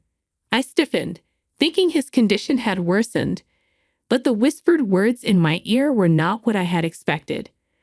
"Please contact this number right now," the doctor said, pressing a note into my hand. Frowning, I asked what he meant. The doctor then, in a tense voice, conveyed something even more astonishing. Upon hearing it, my body involuntarily trembled. Goosebumps rose all over, and despite the room not being particularly cold, a shiver ran up my spine. With that, I dashed out of my in-law's house. A few hours later, my mother-in-law called again. She must have realized I was not there. There had been several missed calls before that I had ignored. Truth be told, I didn't want to talk, but every time I decided to ignore the calls, they'd come again seconds later. The relentless sound filled the room, feeling like I was losing my mind. Reluctantly, I answered, feeling somewhat prepared. I took a deep breath. "Emily, where on earth have you gone? The housework isn't even done." My mother-in-law's shrill voice came through the speaker of my phone. The piercing tone was so loud that I immediately pulled the phone away from my ear, unpleasantly reverberating in my head. "Come back immediately. This is unacceptable." "No, I won't come back. Not today. Not ever. And I won't be contributing any money either." "Huh? What are you talking about?" I took a deep breath and said firmly, almost as a final blow, "I'm divorcing Ethan." How long had it been? I wondered. She fell silent. It was only a matter of seconds, but it felt unnaturally long. Perhaps my uncharacteristic assertiveness was hard for her to believe. It seemed she finally grasped the meaning of my words after slowly digesting them. "Leaving my child in a state like that? Do you have no heart? What kind of cruel wife are you?" Nothing she said could hurt me anymore because questioning my heart was now my prerogative. "I've already uncovered all the lies. You're not fooling anybody here, Mother. Ethan isn't really in a vegetative state, is he?" The person beside me on the call said calmly. My mother-in-law sounded taken aback, a sharp intake of breath audible. It was Ethan's elder brother who made that observation. "Why are you with Emily?" Her voice remained shrill, but the emotions behind it seemed to shift from anger to a mix of surprise and panic. Ignoring her question, Ethan's brother sighed exasperatedly before starting to explain. As it turned out, the doctor sent to Ethan's family was a colleague of Ethan's brother. Ethan was initially taken to the hospital where his brother worked. His brother, upon hearing the news, found it suspicious from the start. The idea that Ethan had fallen into a vegetative state, given the circumstances of the accident, felt off. However, since Ethan's brother wasn't his attending physician and had been estranged from the family, he didn't feel comfortable questioning them directly. Consequently, he couldn't get a clear picture of the situation. It became apparent that my mother-in-law had taken Ethan home from the hospital to prevent the truth from coming out. However, after my father-in-law's recent collapse, other doctors became involved at the family's home, leading to the exposure of the lies. Ethan was not in a vegetative state. A doctor, a colleague of Ethan's brother, handed me a note while revealing this. The note contained my brother-in-law's contact information and another phone number for a certain location. After fleeing my in-law's house, I immediately called my brother-in-law and met up with him. When I learned the shocking truth, various emotions swirled inside me. Surprise was followed by fear, anger, and disgust. During the explanation, my mother-in-law tried to interject several times, but fell silent, as everything he said was accurate. Adding insult to injury, my brother-in-law said, "The reason you were having Emily put money in is because your hospital is struggling financially, isn't it?" By your hospital, he meant the clinic my in-laws were running. A gulp was heard at those words, likely from my mother-in-law, though it seemed to come from somewhere behind her. "Ethan, "I know you're listening over there," he said. We didn't miss the faint voice that slipped out.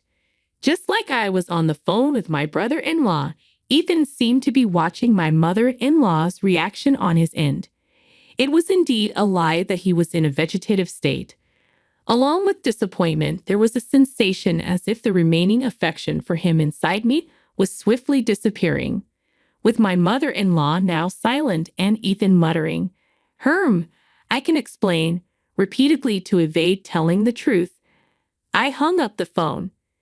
Several days later, I visited my in-laws' house with some people, despite declaring over the phone that I wouldn't come back. I sighed at finding myself there again, but it couldn't be helped. There were things that needed to be done. Besides, I wasn't alone, so I could confidently step into the house. I reflected on what my brother-in-law's colleague had whispered to me a few days ago. The contact information I was given included not only my brother-in-law's, but also the police's. Before taking my mother-in-law's call, I had immediately filed a police report. At the front door, I saw familiar sandals and sneakers likely belonging to my in-laws, but among them was a distinctly different pair of women's heels. Of course, they weren't mine. After a glance, I took off my shoes and headed straight to Ethan's room, or rather, where he was supposed to be sleeping. Well, pretending to be asleep would be more accurate. There, my mother-in-law, freshly discharged father-in-law, and a young woman who appeared to be a nurse were surrounding Ethan's bed. My mother-in-law and that woman were each holding one of Ethan's hands. I knew the truth. That woman was actually Ethan's affair partner, Sarah, a 29-year-old a decade younger than us. The investigation was complete. She must have been meeting Ethan when I wasn't around in my in-laws' home. I guessed my in-laws were in on it too. I felt like laughing at the sight of Ethan breathing regularly in his sleep, but held back. It didn't matter anymore since the lie had been exposed when I made that call. He should be fully conscious and able to hear and understand what's being said. I took out the divorce papers and held them out for everyone to see. "Ethan, let's get divorced," I said. At that moment, his eyes snapped open. He must have been listening all along. He quickly sat up, abruptly crawling out of bed and clinging to my feet. "No, I don't want to break up," he pleaded. I couldn't help but let out a mocking laugh as I watched him beg. It was almost amusing to see his affair partner watching with despair on her face. From Sarah's devastated expression, it was clear Ethan had been whispering sweet nothings to her, telling her she was the most important person in his life. It was incredibly selfish for him to now claim he didn't want a divorce after all that had happened. "How irresponsible of you," I said. "Exactly, fulfill your duties as a wife.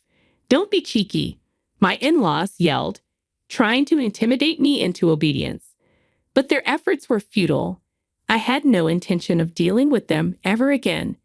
"Enough fooling around," my brother-in-law rebuked them in a low voice. He had been silent until then, but it seemed he couldn't bear it any longer.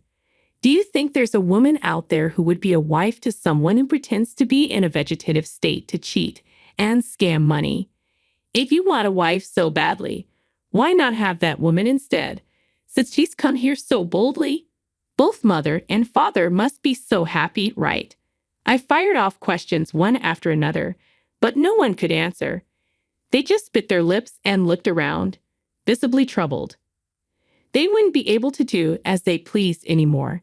Talking about a new wife, life, or the future was pointless. "Give up already," I said. "This house is surrounded by the police." When my brother-in-law quietly informed them of this, everyone looked up at once, turning pale with despair. The sound of teeth chattering echoed in the room as they realized the full extent of their actions and the consequences they would face. I had solid evidence of the financial exploitation by my in-laws and the verbal abuse I had endured, which I submitted to the police along with my report. Ethan's mother and the others hurled verbal abuse at me, claiming it was all my fault and a scam to get money. From the time Ethan's income as an interior coordinator dried up and he started working on a freelance basis, he had been planning this with his parents. He had some intense insecurities towards me, thinking that if I could live as a freelancer, so could he. But it didn't work out for him at all. Frustrated with me, he probably maintained his pride by cheating with someone younger to feel superior.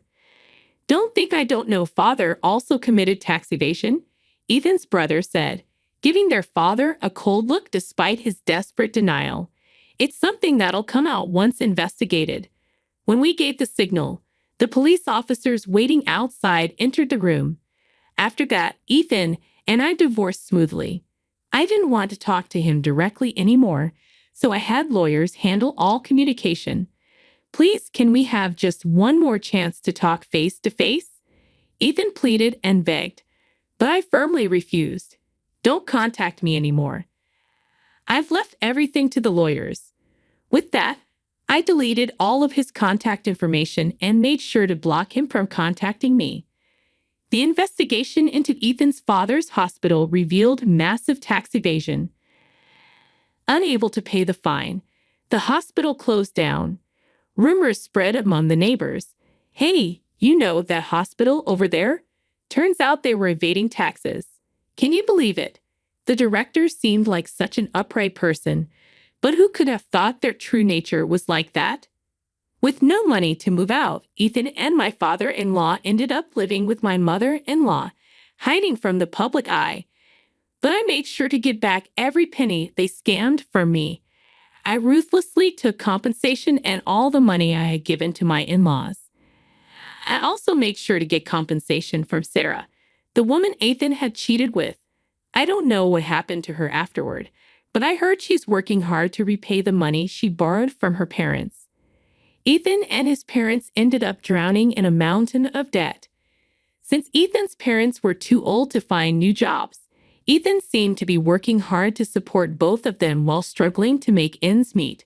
He worked multiple part-time jobs, giving up on being an interior coordinator. On the other hand, I decided to return to my parents' home. Despite knowing the situation, my parents warmly welcomed me without prying, and their kindness deeply touched me.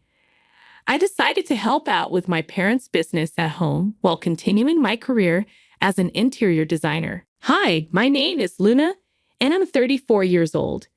Today, I want to share a story that's both sad and funny. It's my way of honoring my late sister-in-law, who always found humor even in the toughest times. First, let me tell you about my brother Leo. He's younger than me and was my best friend growing up. But as we got older, we drifted apart, although we still met up once a week. When Leo went to college, he started partying a lot, barely attended classes, and dated many women. This worried me because he had always been a studious and kind person, but he seemed to be changing. Thankfully, after graduating, Leo got his life together. He found a great job and had a girlfriend named Alice. They dated for a year before he introduced her to me. Alice and Leo got married 2 years later, and Alice and I became good friends. She was funny, smart, and made Leo happy. Sadly, a year after their marriage, Alice was in a terrible car accident on her way to work. Leo called me, devastated, and I still get chills remembering that call. Alice was in the hospital for a long time.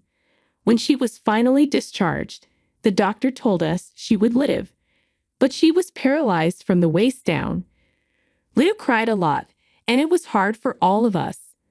Leo became responsible for taking care of Alice, but one day she called me crying. She said Leo hadn't been around, and she was in a terrible state. I rushed over to help her. Thank you so much, Luna. You don't know how much you've helped me, Alice said after I cleaned her up. Oh, hush. You're like my sister, and I want to help you. I replied, I don't know how else to repay you, though. Maybe you could tell me why you're all alone. Where's Leo? I asked. I have no idea. He left yesterday to get groceries and hasn't come back yet. What? Why? I don't know. He was unhappy about my accident and paralysis, but I hoped he loved me enough to stay. You think he left you? Either that or something bad happened to him. I'd rather think he left than that he got hurt. Since he hasn't been back for so long, I'm going to assume you haven't eaten either. After I feed you, I'm calling Leo to give him a piece of my mind. I don't think that's necessary. Why not? He's abandoned you when you're most vulnerable.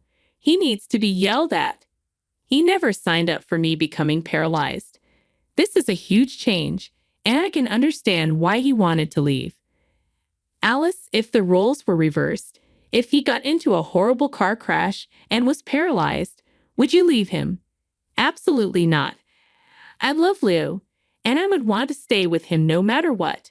Then why are you excusing Leo's awful behavior towards you, especially when you would never treat him the same way? He may have vowed to stand by you in sickness and in health. I don't know. I've been trying my hardest not to let this consume me, but it hurts too much to think about Leo leaving. I'm sorry I got upset at you. Don't apologize. I'm just so mad at Leo for doing this to you. I can't even imagine what you're going through. It's hard. I haven't cried since he left, and I don't want to. Aside from the hurt, I feel so mad at him. You're right. There's no reason to excuse his behavior, but accepting the truth is just painful. Hey, it's okay. You know what? Why don't you come live with me?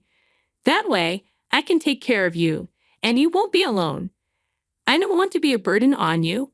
You are never a burden, Alice. And that was a rhetorical question. You're coming to live with me. Thank you so much. You really are an angel. Words cannot describe how upset I was with what Leo had done.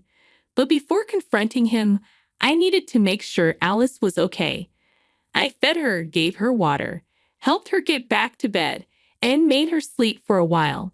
Then I packed some of her things.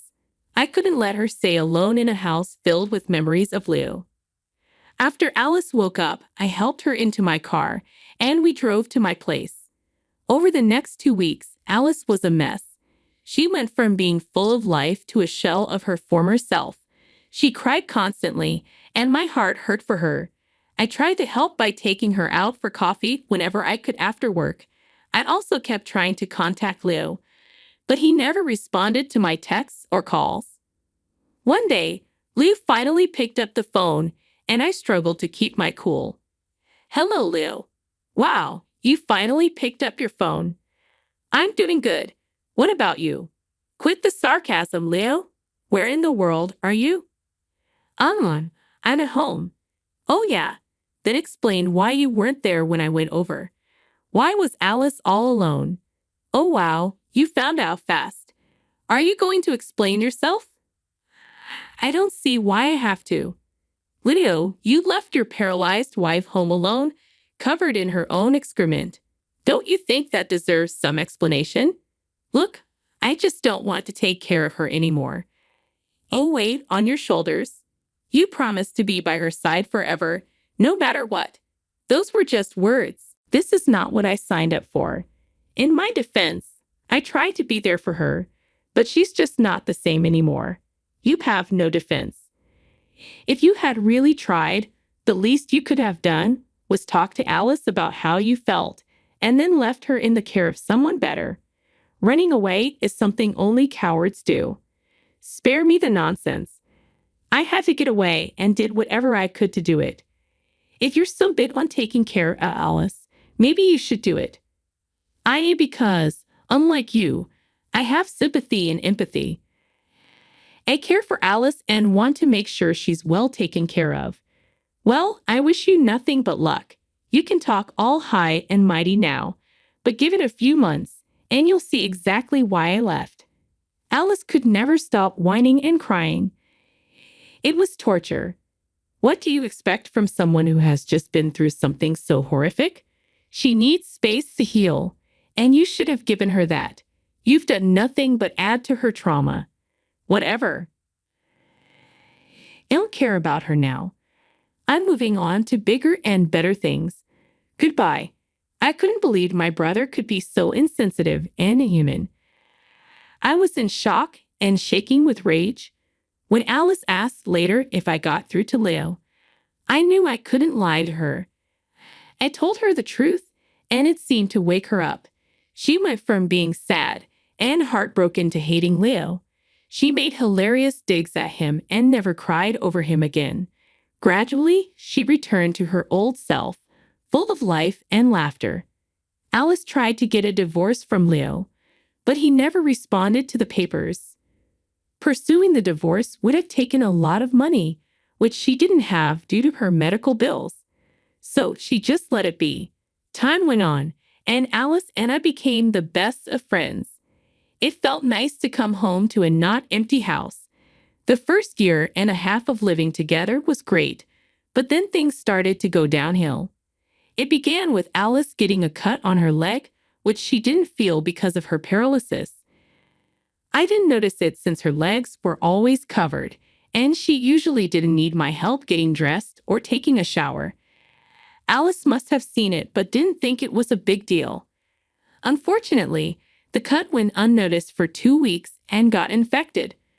I'll spare you the gory details, but Alice's body was too weak to fight the infection, and she was quickly hospitalized. The infection had spread too far, and the doctor said she had only a few weeks to live. I was devastated, and so was Alice, but she put on a brave face for everyone who visited her. Only I saw her crying at night, and it took everything in me not to break down seeing her like that. Alice's final request was for me to hire a lawyer so she could create her will and to sit by her side until she took her last breath. The first task was easy. The second was not. I was inconsolable for days after Alice passed away. Her funeral was arranged quickly, and her entire family flew out to attend. After the funeral, some of her family members stayed with me. We were all grieving, and it felt nice to not be alone. I had almost forgotten about Leo until he showed up at my house just a week after Alice passed away. "What are you doing here?" I asked. "What do you think? I heard Alice passed away. You feel guilty about it now. Well, it's pointless." "I don't feel guilty at all. I feel great. Ever since I left her, life has treated me well. You are a piece of work. Get out. I don't want to see or hear from you again. Please don't be so dramatic. I'm here for only one thing." "What is it?" "I'm here to collect my inheritance." "Inheritance? You came here for that?" "Well, I got a call from Alice's lawyer. She left me something in her will. $50,000. "You're lying. She hated you. Why would she leave you so much money?" "Clearly, she didn't hate me enough. Did she leave you anything?" "No, but I don't care about that. That's a shame. The most valuable thing she gave me was being part of her final moments. No amount of money compares to that. Yeah, let's see those precious final moments of yours pay the bills. Look, you need to leave. Everyone's grieving right now. Come back in a few days to collect whatever you need." "No, I came for one thing, and I'm not leaving without it." "I can't help that you're jealous." "I'm not jealous. I know I'm a better person than you, and that's enough for me. Please." "I know you're upset Alice didn't leave you anything. You spent 2 years taking care of her like a fool, and she left you nothing. Leo, please get off my property right now. I'll call you when the inheritance is announced." "What if I say no?" "Is her lawyer there? I want to speak to her." "No, only a few family members and friends are here. You need to leave before you upset anyone. Everyone here hates you, so leave." "Fine, whatever. But this isn't over. I'm going to talk to her lawyer and see exactly what she left me. Then I'm going to flaunt it in your face until you cry. You'll regret calling me a horrible person because you'll see Alice for the monster she truly was." I couldn't believe Leo had the nerve to show up 2 years after abandoning Alice just to get his inheritance. It took every ounce of self-restraint not to punch him. I slammed the door in his face and went back inside. What upset me more was that Alice actually left him $50,000. I knew she hated him more than anyone, so why leave him anything at all? Maybe because he was still legally her spouse. The more I thought about it, the more upset I got, and I was already grieving enough. I didn't expect Alice to leave me anything. Living with her for the last 2 years didn't feel like a burden. It felt like living with my best friend. Still, I couldn't help but feel disrespected that she left Leo so much money. Over the next 2 days, I tried to put those thoughts out of my mind while coping with my grief. Then I got a call from Alice's mother, Maxine. "Hi, Luna. Are you free to talk for a few minutes?" "Yes, of course. How are you doing?" "Well, I'm getting by, I suppose. What about you?" "Same here. The house feels so empty without Alice. Thank you so much for helping her out. By the way, Maxine called me to talk. She said if I didn't live so far away and have 2 young children to take care of, I would have helped her out myself." I replied, "You don't have to thank me for anything, Maxine. Alice understood your situation and never wanted you to feel bad about not being able to help. I'm just glad I could be there for her." Maxine said, "Alice was right. You're an amazing person. It's a shame you're related to that awful brother of yours." "I know, and I'm so sorry Alice had to go through everything with him. I never thought he could be so heartless." "You have nothing to apologize for. Besides, if Alice hadn't met your brother, she wouldn't have met you either. That's one way to look at it. Why did you call?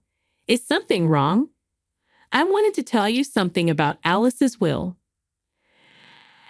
"I didn't see the will, but I don't think she left me anything." "What are you talking about? She left you her house." "What?" Leo came over and bragged about how Alice left him $50,000 and nothing for me. Maxine explained. Alice's lawyer called him to tell him about it. But there's more to the story. Alice hated Leo, especially after you helped her see his true nature. She asked her lawyer to call Leo right after she passed to give him his inheritance. But if she hated Leo, why did she leave him $50,000? Aren't you curious about how she had $50,000 to begin with? I am, but I didn't think it was my place to ask. Well, Alice never had $50,000 in cash or her bank account. She had it in Blockbuster gift cards. Wait, what? So she's giving Leo a bunch of useless Blockbuster cards. Yeah, she wanted to leave Leo with one last screw you for abandoning her. Oh my God, that's amazing. Did you really think Alice would leave without giving you something? I wouldn't have minded, but Leo is coming over tomorrow. It would be amazing to see his reaction. Can you record it? Of course, I'll do it for you. I couldn't believe it. Of course, Alice would want to get back at Leo for abandoning her. I was so caught up in my grief that I hadn't thought of it that way. I felt bad for doubting her, but knew she did this to make me happy. I asked Maxine to send me a copy of Alice's will so I could show Leo if needed. Then I texted Leo and set up a meeting for the next day. I went to Alice's house to find the box of Blockbuster cards. I knew she loved movies, but to have that many cards was surprising. I started tidying up the place. Alice had left me one of her most cherished possessions, her house. She worked hard to buy it, and being there felt strangely comforting. I found the box of Blockbuster cards and decided to spend the night there. The next day, around noon, Leo came to the house. He had a smug look on his face. I tried to keep a sad face so he wouldn't suspect anything. I set up my phone by the garage to record the whole interaction. "Hello, I'm here to collect my inheritance," Leo said. "Yeah, I know. I didn't think you'd come here to see me." "I kind of did. I wanted to see how pathetic you looked, and you do. Real classy to mock someone who's grieving. You're grieving someone who used you for care and left you nothing after they died. I'm not the villain you think I am." "I don't think you're a villain. I know you are. Enough chit-chat. Give me my inheritance." All right, here you go. I handed him a box. A box? I don't get it. Is the money in here? Oh yeah. Why don't you open it? These are all Blockbuster cards. Yes, and they're worth $50,000. You're so lucky. What is this? Are you playing around with me? Nope. This is what Alice left you. Don't lie to me. I will file a case against you for withholding my inheritance. No need to get so worked up, Lou. Here's a copy of her will. Look, she even instructed her lawyer to call you and tell you about what she left you. So this was all some sick joke. Did you really expect her to leave money to the fool who left her alone? When Alice first got paralyzed, Leo accused me of convincing her to leave him the joke inheritance. Believe me, Leo, I didn't do any of this. Besides, I could never come up with something this funny. Why did she leave you her house? Maybe because I took care of her until she passed. I'm going to take you to court. You're going to regret messing with me. Alice loved me. She did everything I asked her to. There's no way she would have done this to me. Oh, so you admit you only stayed with her to use her. That's lovely to hear. Shut up. The next time you hear from me, it will be through my lawyer. You better be prepared. Do your worst. I doubt you can do anything worse than what you did to Alice. Lou angrily walked away, looking like a child throwing a tantrum. As soon as I closed the door, I burst out laughing. It was the first time I had properly laughed since Alice passed away. It felt like Alice knew this would cheer me up, and it really did. I don't know why Leo thought Alice would actually leave him all that money. Leo stuck to his word and tried to take me to court for influencing Alice to change her will. So I hired a lawyer too. Before we could file an official complaint, our lawyers thought it would be best to try to settle our issues without involving the court by holding a meeting. At this meeting, I showed Leo's lawyer all the proof I had against him. Showed proof of him abandoning Alice just 2 months after she got paralyzed. I showed proof of how Leo never helped Alice financially even after he left. Most importantly, I showed the lawyer the video of Leo coming over to collect his inheritance. Needless to say, his lawyer did not want to take up his case after that. If anything, if Leo did take the case to court, he'd be held in contempt for abandoning his spouse and not helping her out financially. Leo tried to hire a few more lawyers after that, but he could never manage to officially take the complaint to court. He eventually gave up on trying to get back at me that way. Instead, he took to social media to slander me. He made a lot of posts on Facebook, ranting about how I was the worst sister and how I manipulated his late wife into leaving him nothing. When I initially recorded our interaction on the day Leo came to pick up his inheritance, I had only shared it with Alice's mother, Maxine. We both had a hearty laugh over it. The only other people who saw the video were my lawyer and the few lawyers Leo involved when he tried to file a case against me. I never showed anybody else that video because I didn't think it was right to humiliate Leo anymore. But since he took to social media and tried to make me seem like the bad guy, causing me to receive a lot of messages from family and friends telling me that what I did wasn't right, I decided it wouldn't be right to stay silent. So I posted the video on my account and then swiftly blocked Leo. Everyone who once criticized me quickly took my side and apologized for assuming things without asking me for my side of the story. Leo's in hot water with everyone, and many of our family members have cut ties with him.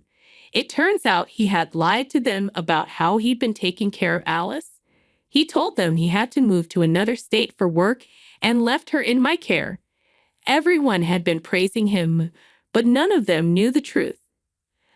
I don't know what happened to Leo after that, but it's nice knowing he finally faced the consequences of his actions. As for me, I'm doing a little better. I'm still grappling with Alice's passing, but I've decided to live in her house so I can feel like she's still there with me. Thank you so much for listening to my story, and I hope you enjoyed it. The bride, who graduated from a prestigious music college and looked down on me, a mere high school graduate, insisted I play the piano at my brother's wedding. I had never told her I could play, so she was definitely trying to mess with me. Then she leaned in close and whispered something shocking in my ear. To be honest, I have a real boyfriend besides Jack. She smiled as I trembled in front of the piano, but I knew that smile wouldn't last long. My name is Elena Johnson. I'm 32, unmarried, and work as a staff member at a wedding hall. My family consists of just my brother and me. Our parents divorced when I was in high school, and a few years later, our mother passed away in an accident. We lost contact with our father, who never supported us, forcing us to fend for ourselves. I didn't go to college. Instead, I went straight to work to support my brother and me. Jack, my younger brother by 3 years, is sharp and intelligent. He earned a full scholarship and completed his university studies, landing a job at a well-known company. I was proud of him, especially as he was about to get married. According to Jack, his bride was the daughter of a company executive, beautiful, pleasant, and family-oriented. She had graduated from a prestigious music institution and already gave private piano lessons, seemingly perfect. One holiday, our families met for the first time. The bride, Grace Miller, was even more attractive and pleasant in person than in her photos. She approached me for advice. I heard you work at a wedding hall. Could we have our wedding there? Of course, we'd be delighted to help. I replied, happy to support my brother's big day. Her parents, smiling and proud, shared stories about Grace's accomplishments, highlighting her many piano awards and competitions. But when her father mentioned a certain girl who often bested her in competitions, Grace's demeanor changed. My daughter always did well, but there was always this one girl who took first place. Very frustrating. What was her name again? Let's not talk about that. Grace cut him off, quickly changing the subject. An hour later, I stepped out to take a work call and saw Grace returning from the restroom. I thanked her for the lovely day. I appreciate everything you did for us today. It was fantastic. But Grace's demeanor shifted. Attending today's meeting is a high school graduate. Grace hurriedly returned to the room, leaving me behind. I stood there, unable to respond to her abrupt transformation. I couldn't understand what was going on. After finishing my work call, I returned to my seat, still puzzled. Strangely, Grace had reverted to her pleasant self. Elena, would you like something to drink? She asked kindly, handing me the drink list. I must have misheard her, I thought. Not wanting to complicate matters, I kept the incident to myself, and the meeting soon came to a close. However, it quickly became clear that it was not a misunderstanding at all. When Grace and I started meeting alone to plan the wedding ceremony, she constantly looked down on me. You don't resemble Jack, who is very attractive, she would say every time we met, implying I was unattractive. Grace was sarcastic, often mocking my high school education and unmarried status. If you have time to assist others in getting married, why don't you worry about yourself? She sneered. Oh, but you're only a high school graduate, so you're not very bright. And you lack manners because you were raised by a single mother. I don't think you'll be able to find a partner. She often boasted about her piano skills. I'm the one who always won the top prize in piano competitions. I'm not like you, who only finished high school and went straight to work. Grace's constant jabs wore me down. Although she was supposed to be my brother's wife, I couldn't bring myself to like her. But Jack had chosen her, and their relationship seemed to be going well. I decided to keep Grace's true nature a secret from my brother, believing I was the only one who had to endure her cruelty. Months passed, and it was finally the day of the wedding. As the daughter of an executive, Grace had many company employees in attendance. We had made special arrangements for them, treating them as VIPs due to their high number. Though I could have taken the day off as the groom's sister, I wanted to be part of my brother's special day, even if only from behind the scenes. Consequently, I was permitted to work as a staff member until just before the ceremony began. With only a few minutes left before the ceremony, two of Grace's female friends entered the dressing room while I was touching up my makeup. I wanted to say hello, but I needed to finish quickly. Besides, they were engrossed in a lively conversation, so I continued working on my hair and makeup without interrupting them. Suddenly, their conversation took an unexpected turn. "Hey, you know Grace is dating another guy, right?" One said. "I've heard he's a guy from the nightclub. She said she was getting married today just to keep up appearances." The other replied, "If that's true, I feel sorry for the groom who has no idea." My mind went blank, and I panicked to stop this marriage immediately, but I couldn't cancel the ceremony without proof. The wedding ceremony began, leaving me feeling bewildered. Guests provided entertainment as the ceremony neared its midpoint. Grace's friends, all music college graduates, played beautiful pieces on their instruments. Suddenly, Grace picked up the microphone and announced, "Now my sister-in-law will make a presentation on the piano." All eyes in the hall were suddenly on me. I panicked, as Grace had never mentioned this. I had never told her I could play the piano, so this unexpected announcement caught me off guard.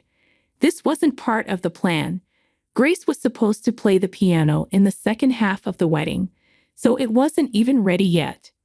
Hearing Grace's words, the ceremony hall personnel began frantically arranging the piano while I stood there, too surprised to move. Grace approached me at the family table and yanked my arm with all her strength. "Come this way," she demanded, dragging me toward the piano. "Hey, you didn't tell me anything about this," I whispered to her, trying to keep calm as the other guests watched. Grace leaned in, her voice a harsh whisper. "When I look at you, I can't help but get angry. All I want to do is annoy you. Is that the only reason you're treating me like this?" I asked. "Yeah, that's right," she replied, her smile vindictive. I realized in this how much I despised her. "The ceremony will be ruined if you refuse to perform here. What do you think will happen if I cry in front of my father? The marriage will be annulled, and Jack will be fired from his job. Do you really want your beloved brother to get fired? How can I really want to marry such a boring man? To be honest, I have another boyfriend. I only married him because my parents were too annoying." Grace's confession confirmed what the girls in the bathroom had said. While I was processing this, the piano was finally set up. "Let's see what you got," Grace taunted. As she instructed, I sat down on the piano bench. My body started shivering, and I could feel my breath coming in heavy gasps. Maybe it's too much to ask of someone who only graduated high school. "Perhaps you've never even touched a piano," Grace said, her triumphant smile widening. The audience was growing increasingly noisy. A staff member, noticing my distress, approached me. "Are you feeling all right?" she asked gently. Grace, meanwhile, had a contented smile at the corner of her mouth. "Play the piano if you're Jack's sister, but it seems I was mistaken." "I'm sorry," she mocked. However, a single phrase from my brother changed everything. "Don't you know my sister?" "What?" Grace stammered. I broke the silence by starting to play the piano. I played Dream of Love, a standard song at weddings. The previously noisy venue quieted down as the sound of the piano filled the air. When I finished, I was met with thunderous applause. My colleagues, who hadn't known I could play the piano so well, were moved to tears. In contrast, Grace's face turned bright red, and she bit her lips in frustration. "You were nervous and trembling earlier. How could you play so well?" she demanded. I didn't tell you, but I studied at a music college overseas. I replied. Grace appeared astonished, staggering backward when I announced the university's name. By the way, I wasn't trembling because I was nervous. I added, smiling. I was quivering with excitement because I was so delighted to be playing the piano for the first time in a long while. Grace, taken aback, exclaimed, "That's the college I wanted to go to but couldn't. How could a person like you from a single mother family attend? I have been taking piano lessons since I was a little girl, and I happen to have a few people around me who supported me," I explained. However, when my mother died, I had to drop out of music school to come home and help my brother attend school. The reason I had never told Grace that I could play the piano was to avoid overshadowing her. It seems my brother hadn't mentioned my piano experience to her either. Grace, determined to outdo me, refused to acknowledge my past. One of Grace's friends noticed my face and suddenly recognized me. "Is she by chance Elena Garcia?" she asked. "Oh, if that's the case, she's so incredible that we can't even begin to compete." This friend had attended my music college and remembered me well. When it comes to Miss Garcia from the United States, she was known for being a brilliant pianist. Grace, hearing the last name Garcia, turned to me with a bewildered expression. "Are you by any chance the Elena Garcia who won all the awards in the competitions?" I don't know if I won all the awards, but it's true that I won many of them. Yes, that's right. I was the girl who always stood in front of you at every competition, I replied. Elena Garcia was my name before my parents divorced. While Grace stood stunned, the MC approached me for a comment. "It was a wonderful performance. Would you like to say something to the microphone?" Seizing my chance to expose Grace, I took a deep breath and spoke into the microphone. "Please listen, everyone. Grace is having an affair." Everyone gasped at my sudden revelation. Grace's parents were speechless, their mouths agape. "No, that's not true. She's just talking nonsense." Grace tried desperately to deny it, but I quickly connected my phone to the speaker and played a recording. "To be honest, I have another boyfriend. I only married him because my parents were too annoying." Grace's voice echoed through the hall. Knowing Grace's true nature, I had my mobile phone voice recorder ready to capture her confession. Grace's face turned pale as her deceit was revealed. "You disgraceful brat." Grace's father yelled at her in public, and all hell broke loose. "I'm sorry, Papa. I'm sorry," Grace pleaded. "I'll never forgive you. You are no longer my daughter," her father declared.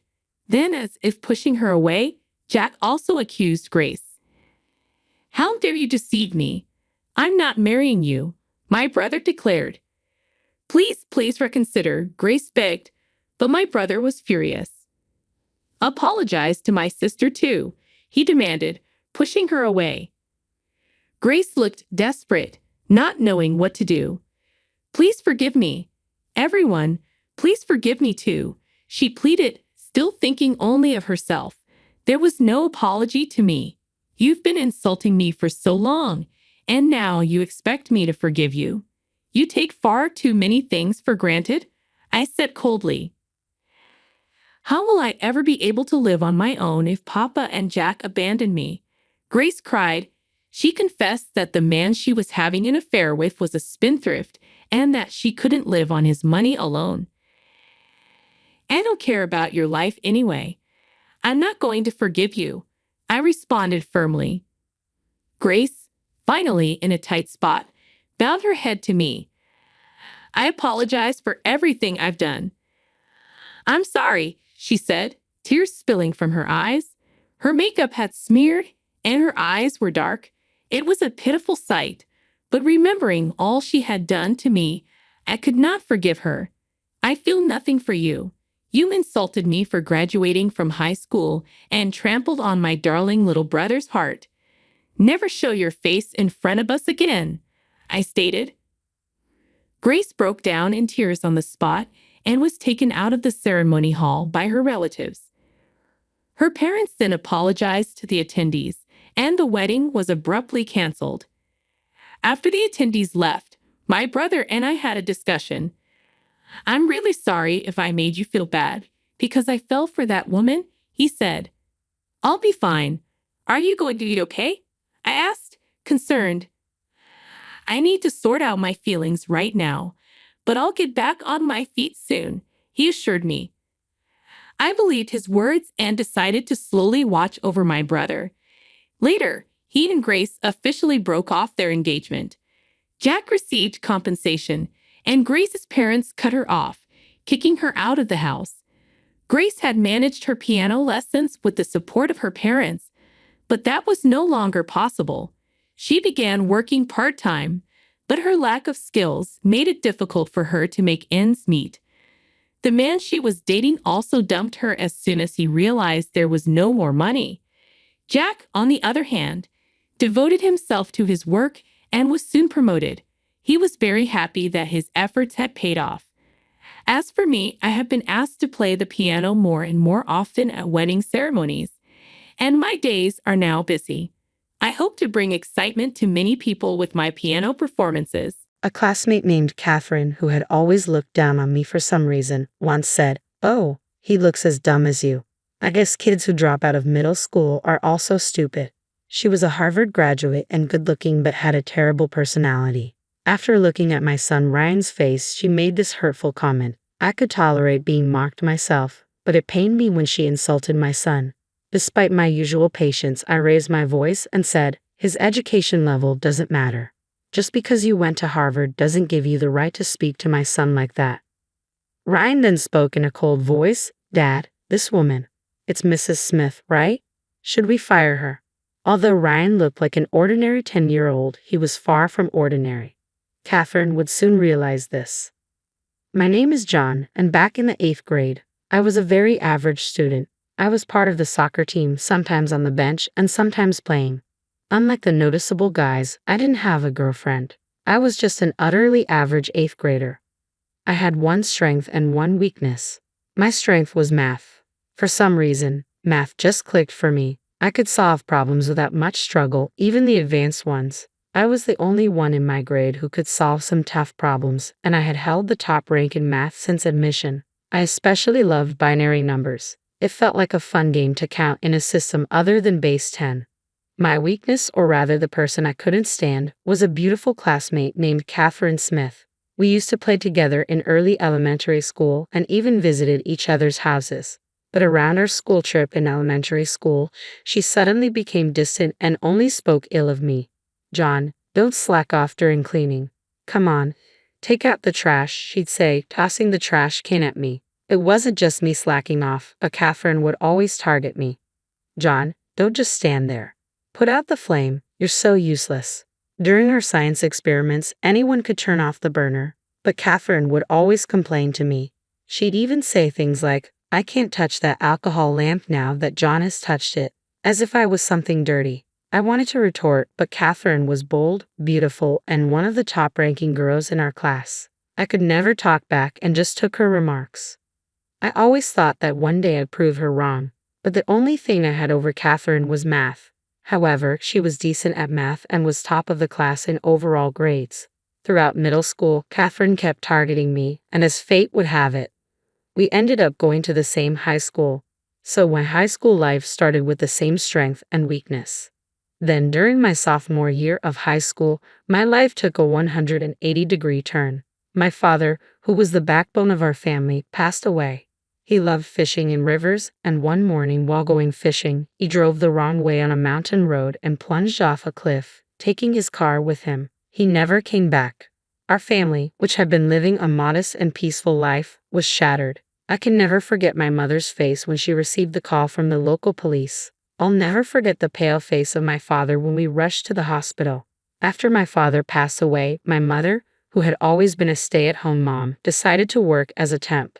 But she couldn't keep a job for long because the sudden loss of my father often made her ill. Just when I thought she'd been working for a while, she'd end up bedridden. She'd get better and start working again. Within about 3 months, my mom fell ill again. I couldn't bear to see her go through that anymore.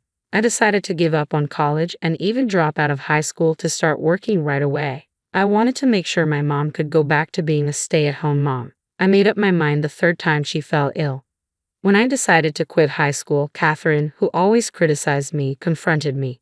What are you thinking? Are you out of your mind? Without a high school diploma, you won't stand a chance in society. You have just one more year of high school. Don't quit now. Only a fool would drop out. Despite her strong disapproval, there was no changing my mind. I handed in my resignation that week and left high school by the weekend. After quitting, I first took a part-time job at a local convenience store. Since my high school didn't allow part-time jobs, every day was a new experience for me. It was tiring, but I had committed to supporting our livelihood, and there was no turning back. As I got used to the convenience store job, I began to work part-time at a British pub in the evenings. My mother would cry when she saw the occasional burns I came home with, worried about my erratic lifestyle. Still, not everything about the job was tough. As I continued with my part-time jobs, a new chapter began in my life. There was a woman named Kate who worked as a server at the pub. Kate attended a renowned state university nearby, studying robotics. Kate and I started chatting a little more during the hours when there were fewer customers. It turns out robotics involves a lot of math, and I found the college lectures Kate shared with me really interesting. Gradually, I became interested in robotics. Whenever I wasn't scheduled at the convenience store during the weekday, I'd go to the university with Kate and secretly attend lectures. The classes were challenging with many unfamiliar theories, but I'd borrow Kate's student ID to study in the library afterward. Sometimes I wondered if I'd be attending that university if it weren't for my father's accident, but I found fulfillment in my busy workdays. Above all, experiencing my first love was wonderful. Kate, being 3 years older, seemed very mature. Every conversation with her was stimulating, yet when we'd stroll by the riverbank, her expressions were childlike and adorable. I wanted to protect Kate's smile forever. As expected, Kate went on to graduate school as one of the top students. Many research labs wanted her, and she chose one led by a professor known for tackling challenging subjects. Since Kate's research often extended into the late hours, she quit her part-time job at the British pub, so we no longer ran into each other at work. But every evening, once I was done with my job, I'd visit Kate's apartment, cherishing the few moments we could spend together. Kate's apartment looked like that of a typical science student.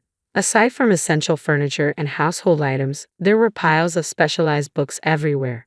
By this time, I couldn't comprehend the complexity of the books Kate was reading, but she'd occasionally simplify her research for me. You know, John, after working a few years, you can always choose to go to college, she said. I thought I had given up on the idea of going to college, but it was Kate who showed me that option. Turns out not everyone entering college is a fresh high school graduate around 18 or 19.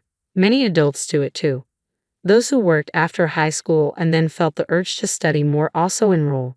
But Kate, I didn't even graduate from high school, I mentioned. Kate told me about the GED system. Apparently, even for someone like me who hasn't graduated from high school, if you pass the GED test, you're considered to have a high school level education and can then apply for college.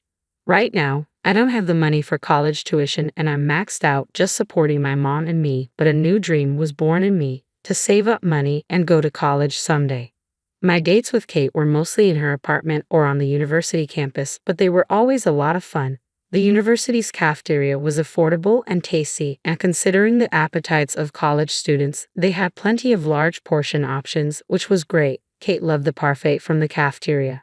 Every time I bought her one and brought it to her table, she'd be so delighted. I'd often think that if I could earn more, I could treat her to parfaits at fancy cafes instead of the cafeteria. But the joy Kate found in those school cafeteria parfaits made me cherish her even more. Kate would always tell me, if you want to earn more, you can't just work more hours. There's a limit to how many hours a person can work. Instead, improve your skills. If you can earn more per hour, you make more even if you work the same hours. You should focus on learning. I had a tendency to pick up more shifts whenever I saw something Kate might want, but her words made me hold back and consistently work on improving my current skills. I learned to use software I couldn't before and even got a culinary license. Though it cost money to study and sometimes felt like a financial setback, once I got that culinary license, the manager at the pub I worked at praised me and raised my hourly wage. As a result, I was able to buy Kate the necklace she had been eyeing for Christmas.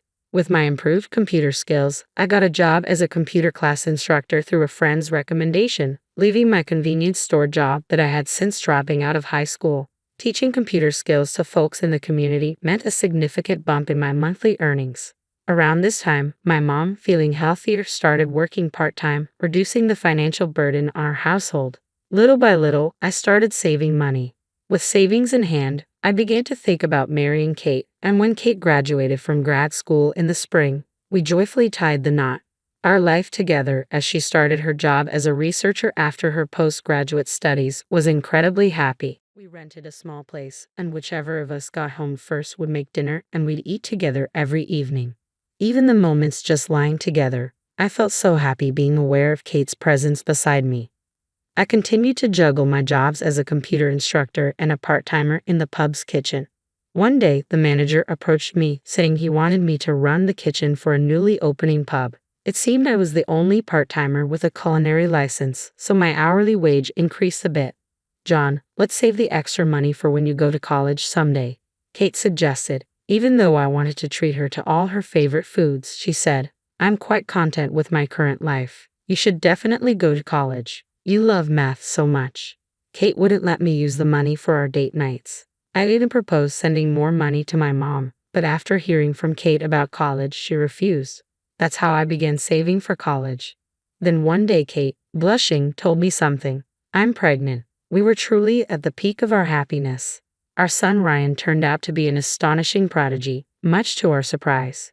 Kate and I were both good at math, so we expected him to like it to some extent, but he exceeded our expectations. In no time, he could count from 1 to 100 and started solving quadratic equations even before kindergarten. He quickly became fond of binary, my favorite, and could convert decimals to binary instantly.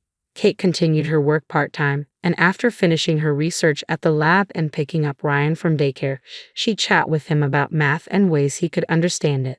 Ryan always listened with shining eyes. By then, I had quit the pub job and had become a full-time instructor at the computer class. Ryan quickly learned to operate the computer I taught him, and he easily outgrew the programming materials for elementary school students. I wondered what kind of person he would grow up to be. One night, while stroking the sleeping Ryan's hair, Kate said this and suddenly began to cry. "Kate, what's wrong?" It was such a cheerful topic, so I was puzzled. Looking at her face with suspicion, Kate clung to me and began to cry. Then she revealed, I've been diagnosed with a brain tumor." I was stunned. Only 6 months left. I couldn't come to grips with Kate's confession and remained silent for a long time. I knew I needed to support Kate, but I couldn't help picturing my father's pale face. Now, even Kate, it reminded me of that atmosphere when my mother answered the phone that day. It was terrifying. "Please tell me it's a lie. Tell me you're just joking." I couldn't accept Kate's illness, and for a while, life continued as usual. Kate went for treatments, but she never talked about her illness since then. I thought maybe we could just pretend it never happened. But one day, a call came from the lab. Kate had collapsed. Lying in the hospital bed, Kate had regained consciousness but was hooked up to several lines, breathing through an oxygen mask. I wanted to look away, but the situation had escalated to a point where I couldn't. "Please look after Ryan," she said. By the time I finally accepted the reality of her words, Kate's condition had deteriorated to a level beyond treatment. For the month before Kate passed away, we repeatedly talked about Ryan's future. Kate apologized to me and Ryan again and again. She had nothing to apologize for. The hardest part was for Kate, having to leave Ryan. Kate often said, "Ryan has an incredible talent," and I felt the same way. I promised her that I would do everything I could to help Ryan harness his exceptional gifts. Kate often took Ryan to the lab, where everyone adored him. She asked me to keep taking him there even after she was gone. With the help of everyone in the lab, I promised to provide the best education possible. At dawn, 6-year-old Ryan held back tears and said, "Mom, Dad, and I will do our best." Don't worry, Kate was called to heaven at the young age of 33. Having lost a loved one twice, I couldn't afford to break down. I had to protect my son Ryan. From that day, we started a new life focusing on nurturing Ryan's talents. Time passed, and as Ryan's 10th birthday approached, we went to celebrate at a famous upscale restaurant known for its traditional dishes. After enjoying our meal, we were satisfied and just stepping out of the entrance when I noticed a familiar face. It was Catherine, an old acquaintance from elementary to high school. She was there dining with her boyfriend. Upon seeing us, the corner of her mouth twisted into a smirk. Dining in such a fancy restaurant even though you dropped out of middle school. Out of your league, don't you think? Middle school dropout or not, what's that got to do with anything? I didn't want to provoke Catherine, especially with Ryan around. I tried to leave quickly, but she kept on throwing jabs. You probably can't even educate your child properly with your dropout status, can you? I had promised Kate to prioritize Ryan's education, so this really got under my skin. Still, I tried to ignore her and started to leave with Ryan. Look at him. He's got that clueless look, just like a dropout's child. His stupidity runs in the dropout family, Catherine pushed further. Although I could handle insults thrown at me when she insulted Ryan, I lost it and snapped back. My educational background has nothing to do with this. Just because you went to Harvard doesn't give you the right to talk that way about my son. Oh, come on. Is it because you didn't even finish high school? Catherine continued to mock. Ryan suddenly said in a cold voice, Dad, this woman, it's Miss Smith, right? Should we fire her? What are you talking about, Ryan? I tried to reprimand him, but Ryan continued. She's a business associate of my company. She might not know me, but I've seen her. She's from the security firm we've outsourced to, so at the very least I can have her removed from the current project, right, Miss Smith? Ryan, there's no need to retaliate, no matter how much one is mocked, I said, trying to silence Ryan's harsh words. What? How can a kid like this be associated with my company? There's no way you can fire me. Talking your dreams. Clearly shaken by being addressed by Ryan, Catherine snapped back and disappeared into the restaurant with her partner. Ryan, you shouldn't talk about firing someone like that. I advised him, but Ryan still looked discontent. Ryan can be a bit sharp at times. Well, being acknowledged as a member in Kate's lab researching robotics as an elementary schooler and even doing system development, I can see why he might have become a bit assertive and outspoken. But kindness and relationships are the foundation for all. Just because he's a child doesn't excuse everything he says. Especially since he's working with adults on system development, he needs to be careful with his words. Ryan developed a digital photo album app that became a massive hit. With the profits, we set up a company to develop the next app. On paper, I was listed as the CEO, but in reality, Ryan was the one pulling most of the strings. The security aspect of that album app was outsourced, and Catherine worked for the outsourced company. When I reprimanded him for speaking rudely to an outsourcer, Ryan pouted for a while, but when I said, Mom will cry, he calmed down and muttered, sorry. A few days after the incident at the upscale restaurant, a data breach occurred at Catherine's company. Fortunately, the information leaked wasn't directly related to Ryan's app, but we found ourselves dragged into the whole mess. You did it, didn't you? Holding a grudge about that incident before, Catherine accused Ryan of being the culprit. Ryan was, of course, outraged. Feeling indignant, he was determined to find the real perpetrator. Fortunately, the method of the leak wasn't too complicated. It seemed like he'd just have to decrypt some codes and trace back a few IP addresses. With the help of everyone in the lab, when they decrypted the code and tracked the address, it surprisingly led to the computer of Tom, the boyfriend who had accompanied her to that upscale restaurant. When Catherine confronted him, Tom readily admitted that he had someone else do it for him. I was just jealous of how capable Catherine seemed able to do anything, Tom confessed. Catherine had a flashback at those words, remembering a time in the past when she felt inferior to her first love in math and acted mean out of frustration. Catherine had intended to confess her real feelings and apologize for her past behavior when they graduated high school, but he dropped out, and she never got the chance. Even though she was the one at fault, she harbored resentment and said hurtful things when they met again. Catherine came to my house to apologize and shared her story. I was utterly shocked to see the proud Catherine almost bowing her head to the ground in remorse. Her confession that she once had feelings for me was even more startling. It made me realize anew how emotions can become so tangled that they're hard to control. Ryan didn't say much, but he seemed to sense something in Catherine's sincere apology and her vow to help Tom get back on the right track. Kate, Ryan just turned 10 today. We're visiting your grave. Ryan's photo app is still selling really well. The new features are loved by the customers, and the add-ons are selling. I reported in front of Kate's grave, but I did something wrong, Ryan admitted on his own. Some people I work with spoke ill of me, and I retaliated spitefully. Even though I was the stronger one, I ended up bullying the weaker person. Had he truly realized his mistake? As a parent, I felt relieved to see Ryan reflecting on his actions. From now on, I'll be kinder to others. Even if someone speaks ill of me, I won't retaliate. So, Mom, you can be at peace. Kate, Ryan has grown so much, both in heart and body. He's truly maturing. And I have something else I want to share. Kate, I've decided to go to college next year. I plan to study engineering and work seriously on system development alongside Ryan and the others.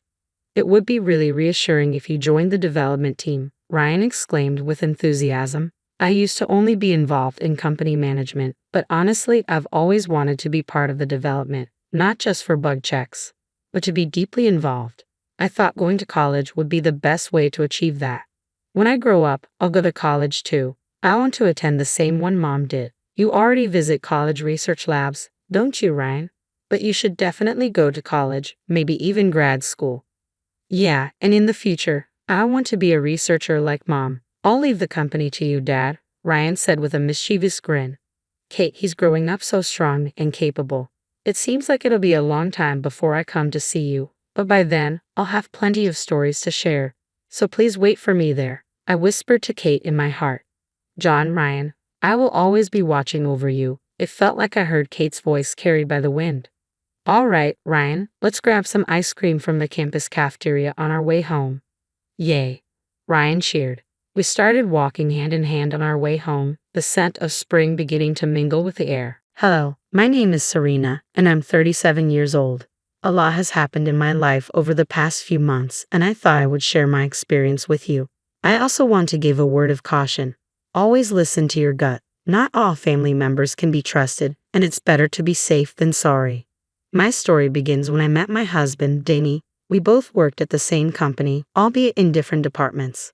We first crossed paths at a company celebration that brought all the departments together. Danny and I hit it off instantly, spending the entire event engrossed in conversation. We exchanged numbers at the end of the night, and soon after, we started dating. After 3 wonderful years together, we decided to get married. Our wedding day was the happiest day of my life. Danny and I had a great relationship. We rarely fought and had an unspoken understanding that kept us in sync. However, there was one issue in my otherwise perfect life. My mother-in-law, Willow. Willow was quite the character. While she could be pleasant, she also had moments of rudeness and would sometimes make snide remarks or even insult me outright. Thankfully, Danny always stood up for me, which I appreciated. The main problem with Willow was her forgetfulness.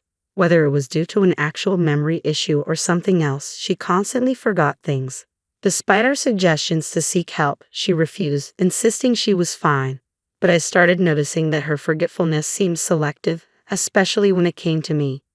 One incident involved my laptop. Willow borrowed it to browse Amazon and ended up ordering expensive items using my saved card information. When the order was placed, it was charged to my account. I was upset, but Danny managed to get her to pay me back.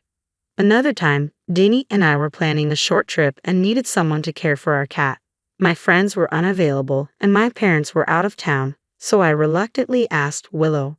She agreed to come by once a day to feed and water the cat.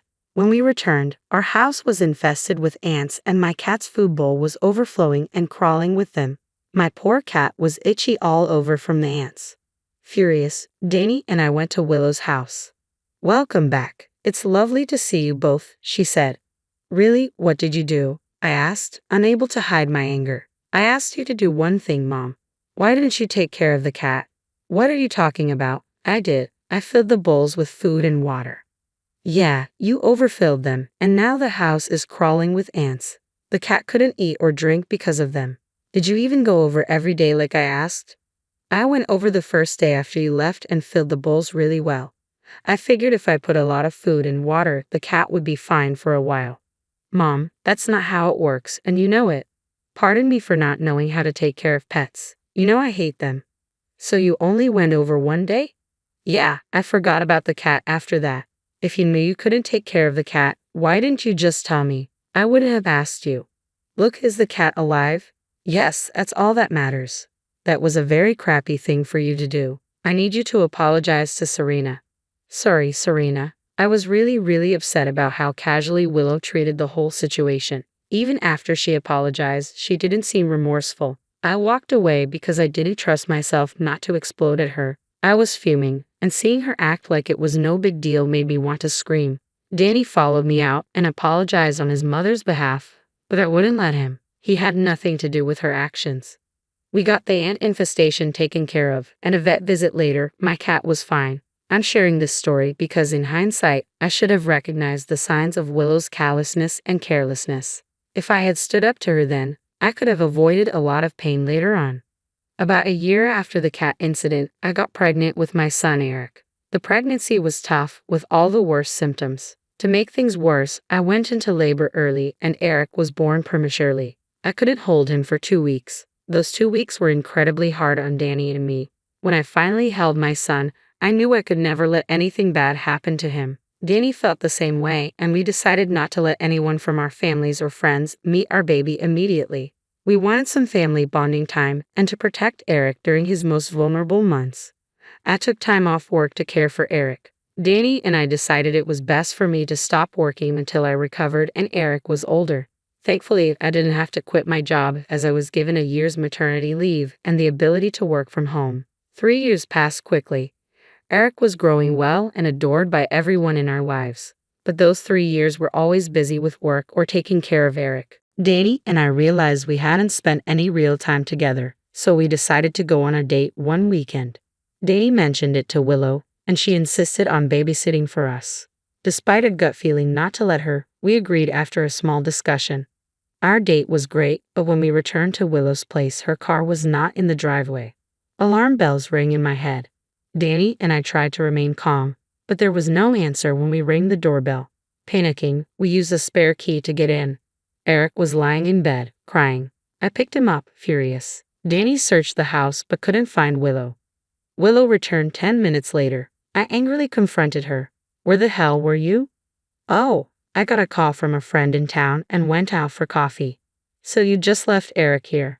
Well, what did you expect me to do? Carry the kid with me? Yes, or don't go at all. It's irresponsible to leave a baby alone.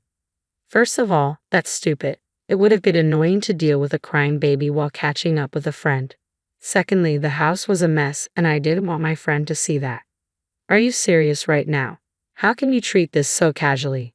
Look, I made sure Eric was asleep before I left. I didn't think I'd be out so long, but I lost track of time. You guys are new parents, so I get the freak out, but there's no reason to worry so much. Kids are tougher than you think. Just shut up. I never want you around Eric again. You can't do that. Danny, say something. You can't let her keep me from my grandson. I'm just disgusted with how casually you're talking about this. Serena's right, and I support her decision. I don't want you near our son anytime soon. For the next 3 years, I didn't let Willow come near our family. Just the thought of her made my blood boil. She tried to reach out many times, but I ignored her. Danny was on my side, even though I knew he didn't like not talking to his mom. I told him he was free to talk to and visit her. I just didn't want her near Eric or me. Danny spoke to her every other weekend, and that was the extent of our involvement with Willow. One day, Danny told me he had something to discuss with me. There's something I need to discuss with you, Danny began. Oh, what does she want? I replied, already feeling my anger simmering. She keeps apologizing for what she did to Eric 3 years ago. Why is she suddenly apologizing now? She said she wants to see her grandson again. Absolutely not. That's exactly what I told her. But then she went on about how she's getting old and doesn't want to spend the rest of her life estranged from her son and grandson.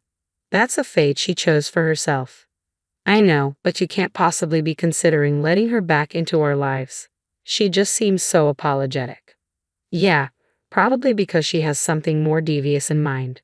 I doubt that. I know you're still upset about what happened, but she did put our son's life in danger. I'm sorry, but I don't want someone who showed no care for my son in his life. He deserves better than that. I completely agree. All I'm suggesting is that we slowly reintroduce her into his life. No, Danny, don't be so stubborn. I'm not suggesting we let her be with him unsupervised again. I'm saying we let her see him. She has been apologizing like crazy recently, and she really does seem remorseful. Fine, she can meet him, but only when I'm there. She can't touch him unless he wants her to, and she has to respect all the boundaries we set. If she makes a fuss, her visitation rights are revoked. That's fair. I'll tell her she can meet him next weekend. Even though I didn't want it, I allowed Willow back into our lives. She became a loving grandparent to Eric. She complained about the boundaries we set, but she never violated them. Slowly, she and Eric developed a good bond, and we began seeing her once a week for family dinners. She would spoil Eric with gifts and plan family trips so he could have a good time, always ensuring Danny and I were involved. She kept this up for the next 3 years, and I slowly believed she had changed. Then one day she came over with something important to ask. "I need to ask you guys something," she began. "What is it, Mom?" Danny asked. "I was thinking that Eric and I haven't really spent much time together recently. Thanks to Serena, I miss a lot of time with him. You were a danger to him. Of course, I wouldn't let you be around him. I left him unsupervised once, Serena. Yes, you left him alone at home to go out for coffee with your friend. How could I ever trust you to watch my son again?" "Okay, Mom, what is it that you wanted to ask us?" "I wanted to ask if I could take Eric to the zoo this weekend." "What? Why?" I asked, shocked. "Eric keeps talking about how much he loves giraffes, and I thought I could take him to see some." "Mom, we just told you why we don't want you to have alone time with Eric." "I know, and I'm really sorry for what I did. I hate that I did that to him. I just want to prove to both of you that I've become better." "So you want to take him to the zoo? That's a 2-hour drive away." "I know it's a big ask, but I promise to bring Eric back." "You can go, but only if we come along," I said firmly. "No, I want some alone time to bond with him." "Absolutely not. How long will you keep punishing me for something I did 6 years ago? I've been good so far and have never hurt Eric. Please." "You know what, Mom? Why don't you give Serena and me some time to talk about it? We'll get back to you on that," Danny intervened. I didn't want Eric to go somewhere far alone with Willow, but Danny was sure she had changed. She had been a good grandmother for the past few years, so much so that she was Eric's favorite. We asked Eric if he wanted to go to the zoo with Willow, and he excitedly said yes. Against my better judgment, I told Willow she could take him. Eric was excited to go on the trip with his grandma, but I was anxious. I asked Willow when they'd be back, and she promised by 4:00 p.m. I spent the day in a worried mess. When 4:00 p.m. came, Eric wasn't home. I waited another hour, thinking maybe they were stuck in traffic. Another hour passed, and they still weren't home. Danny suggested they might have stopped for dinner, but when they still didn't return, I called Willow. "Willow, where are you?" "I'm at home." "All right, and where's Eric?" "You left with him this morning, and it's 6:00 p.m. now." "Oh, right. I think I forgot him at the zoo. I guess I also forgot to tell you." "What do you mean you forgot him at the zoo?" "One minute he was holding my hand, and the next he wasn't. I didn't really pay attention because I was overheating. I left the zoo when it got too hot for me and realized halfway home that Eric wasn't in the car." "What the actual hell is wrong with you? How could you not immediately call me or the cops?" I screamed into the phone. "Relax, it's not that big of a deal. The zoo is open until 8:00 p.m. If you leave right now, you'll get there in time to bring him back," Willow responded, sounding disturbingly nonchalant. "How are you being so calm about this? He's just a child. He's old enough to know where to go if he's lost. He'll be fine, just go collect him. I'm going to make sure you regret doing this." I hung up the phone, my hands trembling with fear and anger.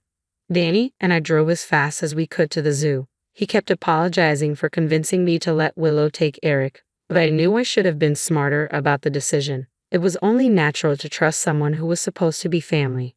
On the way to the zoo, I managed to get in contact with the management. They informed me that Eric was okay sitting in the security room. I told them we were on our way, and they assured me he was safe and would be there when we arrived. When we got to the zoo, it had closed, but the security was waiting for us. They led us to Eric, who began crying as soon as he saw us. He clung to us for a good 5 minutes, refusing to let go. The security guards informed us that he had cried for hours until he finally went silent. Danny and I tried to ask him questions, but he wouldn't talk. He was still scared and wouldn't stop crying. On the drive back home, I sat in the back with him. My heart ached for him, and I knew I needed to put Willow in her place. I told Danny that I wanted to get the cops involved, and he agreed. We called the police and reported everything Willow had done. They said they'd bring her in and needed Danny and me to make statements. An hour later, Willow called me. "Why are there cops at my door?" she demanded. "I told you it'd make you regret it," I replied coldly.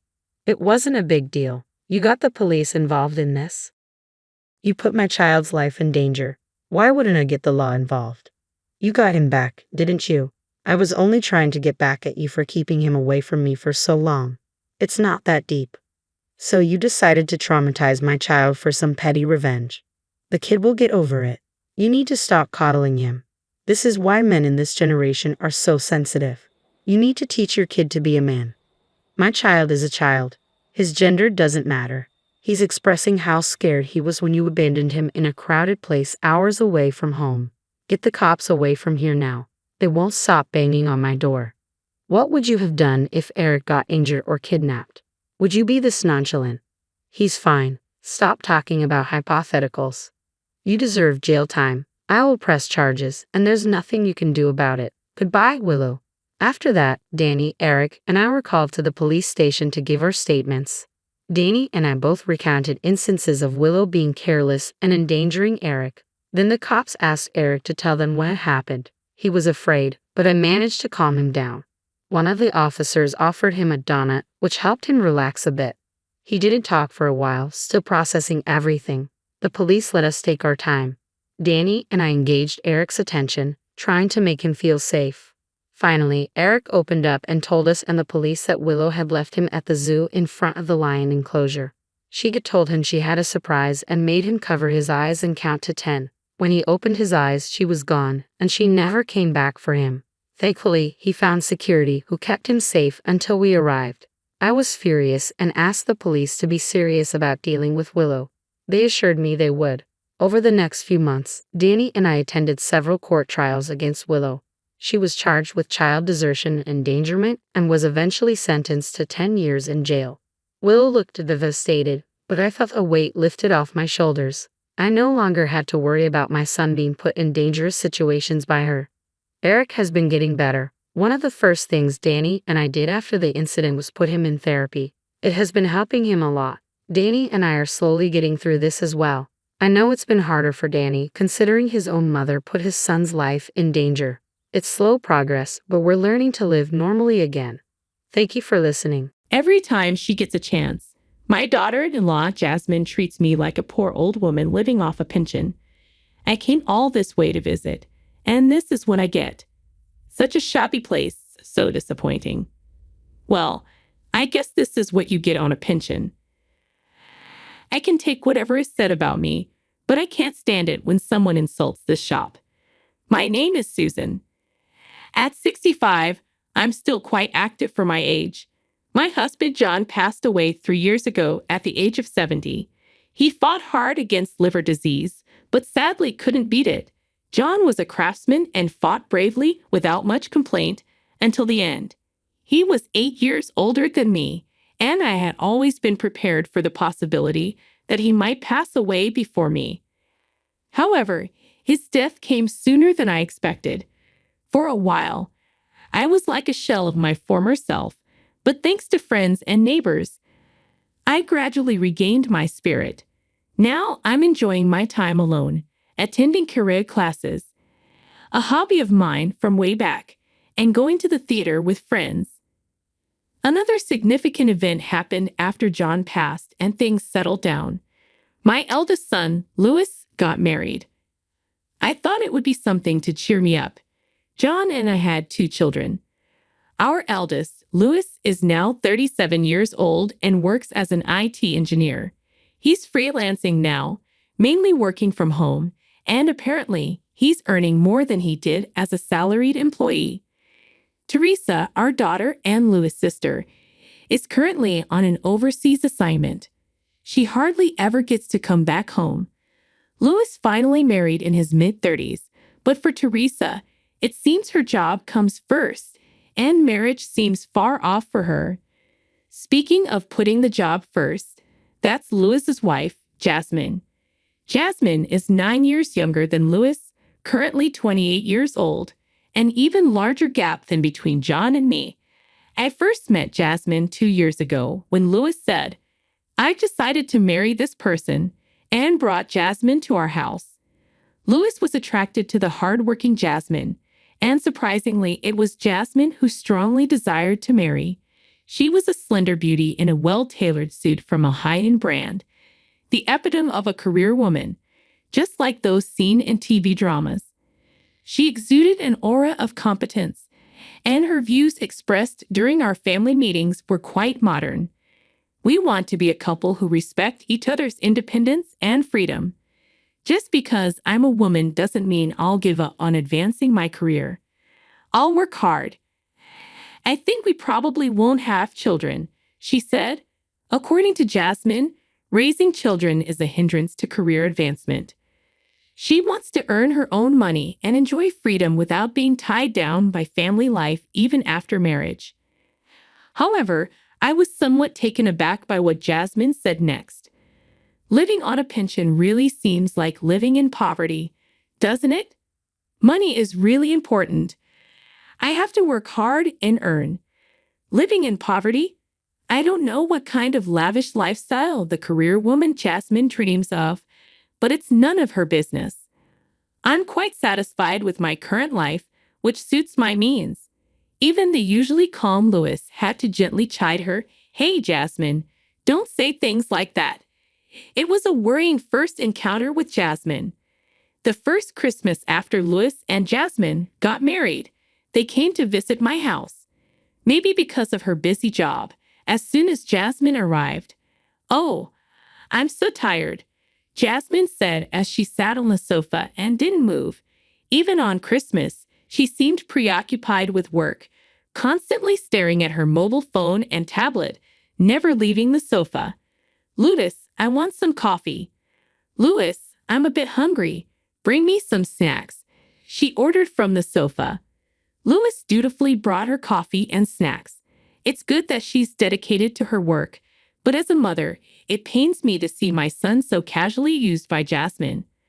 Moreover, during their stay, Jasmine never once helped in the kitchen. It was always Louis who helped with meal preparations and washing up. Quietly, I asked Louis, who was helping me with the dishes, "Hey, Louis, doesn't Jasmine do any housework?" Well, I'm mostly working from home as a freelancer, so I usually handle the housework. Jasmine has a commute and often comes home late. Plus, she travels a lot for work, so she's not home much. There's not much to do in terms of housework anyway. It's different from our time. Besides, Jasmine's been given more responsible work lately, so she's busy. You know, we're an independent couple.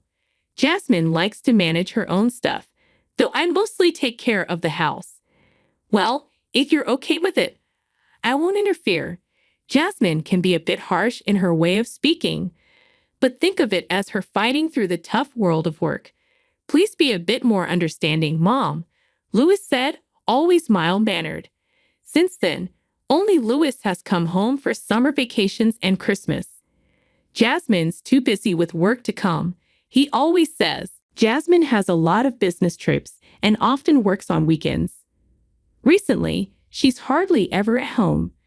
For me, having some reservations about Jasmine, it's admittedly easier when Louis comes alone. Every time Louis came back home, I noticed he seemed a bit more worn, which concerned me. Then as summer reached its peak, I received a call from Louis. "Hello.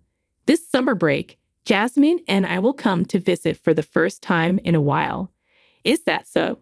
It's been a long time since both of you visited together." "Yeah, looking forward to it, Mom." I felt relieved hearing Louis's cheerful voice. When the summer break came, Louis and Jasmine returned home. This year's summer was reportedly the hottest on record. Our air conditioner at home was running nonstop, but due to its age, it wasn't cooling very well. "Well, I'm home," Louis said. "Hello there," Jasmine exclaimed as soon as she entered our house. "It's so hot, Susan. Is the air conditioner even working?" "Hey, Louis, lower the temperature." She went straight to the sofa and, as usual, began giving Louis casual orders. "It's still hot. Is this air conditioner broken? But I guess you can't afford a new one on a pension." "Louis, a hand fan, please." I had a bad feeling that Jasmine seemed even more overbearing than before. Also, compared to when I first met her, Her makeup and clothing seemed flashier. "I'm going to say hello to Dad," Louis said as he went to greet John's photograph. When I returned with coffee for the two of them, I found Louis in front of the photo, but Jasmine was not there. She was still confidently sitting on the sofa, legs crossed, fiddling with her mobile phone. She drank the cold coffee I made without even a word of thanks. I didn't want to nag Jasmine, but even I couldn't hold back this time. "Can't you put the phone away just for now?" I asked. Jasmine replied, "I have important work responsibilities, Susan. Living on a pension, you wouldn't understand. What does living on a pension have to do with this?" I wanted to say something back to Jasmine, but she spoke up again. "The reason Susan can live on a pension is because of the money we work hard to earn. So as someone who works hard every day, I don't have to move in front of people living on pensions." Really? Such excuses? Is this what being weathered by the rough seas of society does to a person? I felt bad for Louis, but I didn't want Jasmine to come over anymore. Knowing she wouldn't help in the kitchen, I made a dinner reservation at a restaurant that holds special memories for our family. It's not the most elegant establishment, but the food is exquisite. When it was time, Louis, Jasmine, and I headed to the restaurant. Upon arrival, we were guided to a private room that had been prepared for us. "Ah, I'm going to say hello to Chef Brown. It's been a while since we've been here," Louis said before entering the private room, leaving me alone with Jasmine. Just the two of us. I felt uncomfortable and uneasy. Jasmine, as usual, was busy with her mobile phone. Just as I thought I should start a conversation, Jasmine spoke first. "I came all this way to visit, and this is the place." "Kind of disappointing." "Oh, why? The food hasn't even been served yet. This restaurant is really delicious, you know." I tried to explain our family's connection to the restaurant, but Jasmine interrupted me. "I work in the city, you know, and the places I usually go to for private dining or entertaining guests are those trendy ones featured in magazines. I doubt there are any stylish places like that in the countryside. This place is so impoverished." "Well, I guess that's what you get when you're living on a pension, Susan." "Jasmine, how can you say such things? Please don't speak ill of this restaurant," I replied. I didn't mind her belittling me for living on a pension, but Jasmine was now insulting our family's cherished restaurant. Various thoughts I had been holding back swirled in my heart. Today, I had had enough. It was time to stand up to Jasmine. As my anger reached its peak, I took a deep breath, ready to respond. "When we get home, Jasmine," a voice interrupted. It wasn't mine. It was Louis. After greeting Chef Brown, Louis had returned and stood at the entrance of the private room. His eyes had a coldness I, as his parent, had never seen before. "I will absolutely not tolerate anyone speaking ill of this restaurant," his eyes said. "Jasmine, this restaurant you see was started by my dad and mom." Jasmine must have never seen Louis so angry before. She couldn't continue her usual haughty behavior. "My father was a chef. He and my mom started this restaurant together and put their hearts into it. It's a precious place for us, filled with cherished memories. And you call it impoverished." Indeed, this restaurant was started by John and me, just as Louis said. John was a skilled chef, and his cooking attracted locals who kept the restaurant always full. It wasn't a place with constant lines, but people from afar would come having heard about it. When the restaurant became busier, Chef Brown, now in charge of the kitchen, was John's right-hand man. "Well, I didn't know that." "You don't need to be so angry, Louis," Jasmine retorted, her face strained. "Whether you knew it or not, there are things that are okay to say and things that are not." Louis's anger hadn't subsided yet. Today's Louis was different from usual. As I watched a bewildered Jasmine, I remembered the days when Louis was still in elementary school. He used to stop by the restaurant after school and often helped us out. He washed dishes with his small hands and cut vegetables next to John. Even after marrying Jasmine, it was always Louis who helped me out. This was my chance. I decided to fight back. Jasmine, you know I'm still the owner of this restaurant. I had planned to hand it over entirely to Chef Brown after John passed away, but Chef Brown, who was greatly indebted to John, insisted on looking after the restaurant until I turned 70. I still help out at the restaurant sometimes, and it provides enough income for me to live on my own. So I've arranged to start receiving my pension at 70. You keep belittling me for living on a pension, but guess what? I'm not even on a pension yet. Sorry to disappoint. Maybe I should add one more thing, Jasmine. Don't know what kind of lavish lifestyle you dream of with all your hard work, but I'm perfectly content with my life as it is, suited to my means. Thought you were living on a pension, Jasmine said, her tone uncertain. As you can see, I'll start receiving my pension when I turn 70. I still have money left by John that I haven't touched. I have no reason to be belittled by someone like you. Yes. I'm sorry, Jasmine stammered, looking down, diminished. Perhaps she hadn't expected such a retort from the always gentle Louis and me. Maybe John lent us his strength from beyond. Mom's right, Louis murmured softly. I looked at Louis, who was rummaging through his bag. He took out a bundle of envelopes and postcards and placed them in front of Jasmine. What is this? Jasmine asked as she took the bundle and checked its contents. Her face turned pale. No matter how hard you work outside, if you shop without restraint, you can't keep up with the payments, right? Wait, what? I didn't know these had arrived. I don't know anything about this, Jasmine protested. You're never home because of overtime and business trips. No time to check the mailbox. Louis replied, What's this all about? I asked, eyeing the bundle of mail Jasmine was holding. To my surprise, it was a stack of dunning letters from credit card companies. And another thing, Louis continued, half of these reminders are for purchases at men's stores. I've never known you to shop there, and I doubt you're wearing men's clothing. What's going on? No, that's not it, Jasmine protested. Louis, don't say such awful things. I can explain. I decided not to hold back any longer. Jasmine, explain this. I demanded firmly. It was for a present. I bought it for someone I owe a lot to at work. I was in a hurry, so I used my card.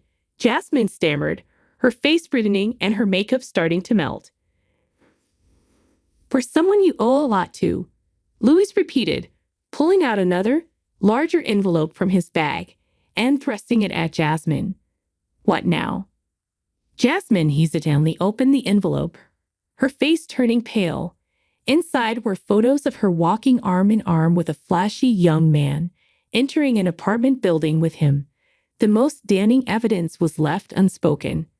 What is this? You investigated me? Jasmine exclaimed, her voice sharp. With all those dunning letters, I had to look into it, Louis replied, resigned yet composed. What's wrong with taking a little break? I'm stressed from work, Louis. You're older and too calm. You don't provide any excitement. To me, you're just a house husband. I need some excitement outside or I can't stand it. Jasmine blurted out, now red-faced. Stop it right now, I shouted, my anger finally exploding. Jasmine, listen to me. How dare you treat Louis like a housewife when you're not supporting him? You said you wanted to be a self-reliant and free couple. How is overspending and infidelity being self-reliant and free? I don't want to see your face anymore. Get out of this restaurant right now. Susan, you don't need to get so angry. Louis interjected. Quiet, just get out. I insisted. Startled by the fury Louis and I had shown, Jasmine fled the restaurant. Chef Brown, who had been observing the scene, approached us. Is everything settled? Chef Brown asked. I'm sorry for causing a scene. Louis said, "It seems I had to confront Jasmine. I explained the situation to you earlier." "It's okay, Louis. Susan, the food is ready, so I'll bring it over. Just the family now. Please take your time," Chef Brown reassured us. "Thank you." We appreciated his understanding. Louis and I regained our composure and enjoyed the meal, reminiscing about past times. Chef Brown had faithfully continued John's flavors, bringing back fond memories. Afterwards, Louis stayed at my house while proceeding with the divorce. He left everything to a lawyer and moved his belongings out while Jasmine was at work. According to acquaintances, Jasmine continued to spend lavishly on men even after the divorce. Her mailbox remained full of dunning letters, and her workplace started receiving calls about her overdue payments. Eventually, her workplace found out about the affair and divorce, leading to daily criticism at her job. Despite the discomfort, she couldn't afford to quit as she had to pay damages to Louis. Short on funds, she was swiftly abandoned by her boyfriend, left only with debts and broken pride. With Jasmine gone, peace returned to my life. Louis's sister, Teresa, was returning home temporarily from her overseas assignment. Louis planned to coincide his return with her visit. "I'm home. It's been a while." Teresa greeted us. "I'm so tired from the long journey." We looked at her in surprise. "What's up with you, Mom and Big Brother?"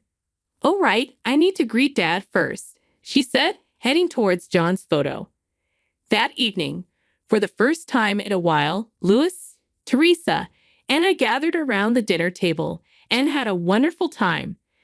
Despite her fatigue, Teresa helped with cleaning up. "You seem to be doing well." I accidentally voiced my inner thoughts aloud. Teresa gave me a puzzled look. "What are you talking about?" When I looked back, Louis had a slightly embarrassed smile on his face. I realized I might never see my grandchildren, but I felt fortunate to have such kind children. I knew John in heaven was at peace, and until the day I joined him, I vowed to live a life that suited me and enjoy my solitude. That was the promise I made to myself. Hello, wonderful folks. I'm Victoria, one of the older members here. I see many of you sharing stories about your terrible mothers-in-law, and I feel bad that you have such toxic people in your lives. I was lucky to have an amazing mother-in-law and always tried to be like her. When my son Daniel introduced me to his girlfriend Melissa, I welcomed her warmly. I'm a middle-class widow with no one but my son, so I was excited to have Melissa join our family. But she wasn't interested in having a relationship with me. I tried to arrange lunches and dinners, but she always declined, saying, "We have different tastes, Victoria. I don't think it would be a good idea for us to go out." I replied, "It's okay, Melissa. I know I'm old, but I can still adapt. Maybe you can teach me a few things." "It's not about your age, Victoria. It's about your class. You're just a poor old lady comfortable in a trashy lifestyle. I'm not as cheap as you. I'm just glad Daniel didn't turn out like you. Otherwise, I wouldn't have dated him. My parents and I belong to the upper class, and I can't mix with anyone beneath us. I hope you understand that and stop trying to be close to me. It just won't happen." I was devastated. I had hoped to have a good relationship with my daughter-in-law, but she thought I was beneath her. I lost my husband at a young age and raised my son alone, never remarrying because my husband was everything to me. I remained poor but did my best to give Daniel everything he needed. He became very successful and offered to help me many times, but I always declined because I was content with my life. Despite this, Melissa's words hurt deeply. I stopped trying to connect with her. Daniel and Melissa got married, and things got worse. She started excluding me from their lives and never invited me to their events. I wasn't included in my son's promotion celebration, their anniversaries, birthdays, or other occasions. Daniel expressed his disappointment and told me he was considering separating from her. She had become controlling and didn't want him to stay in touch with me. I advised him not to make any rash decisions and to give her a few more chances.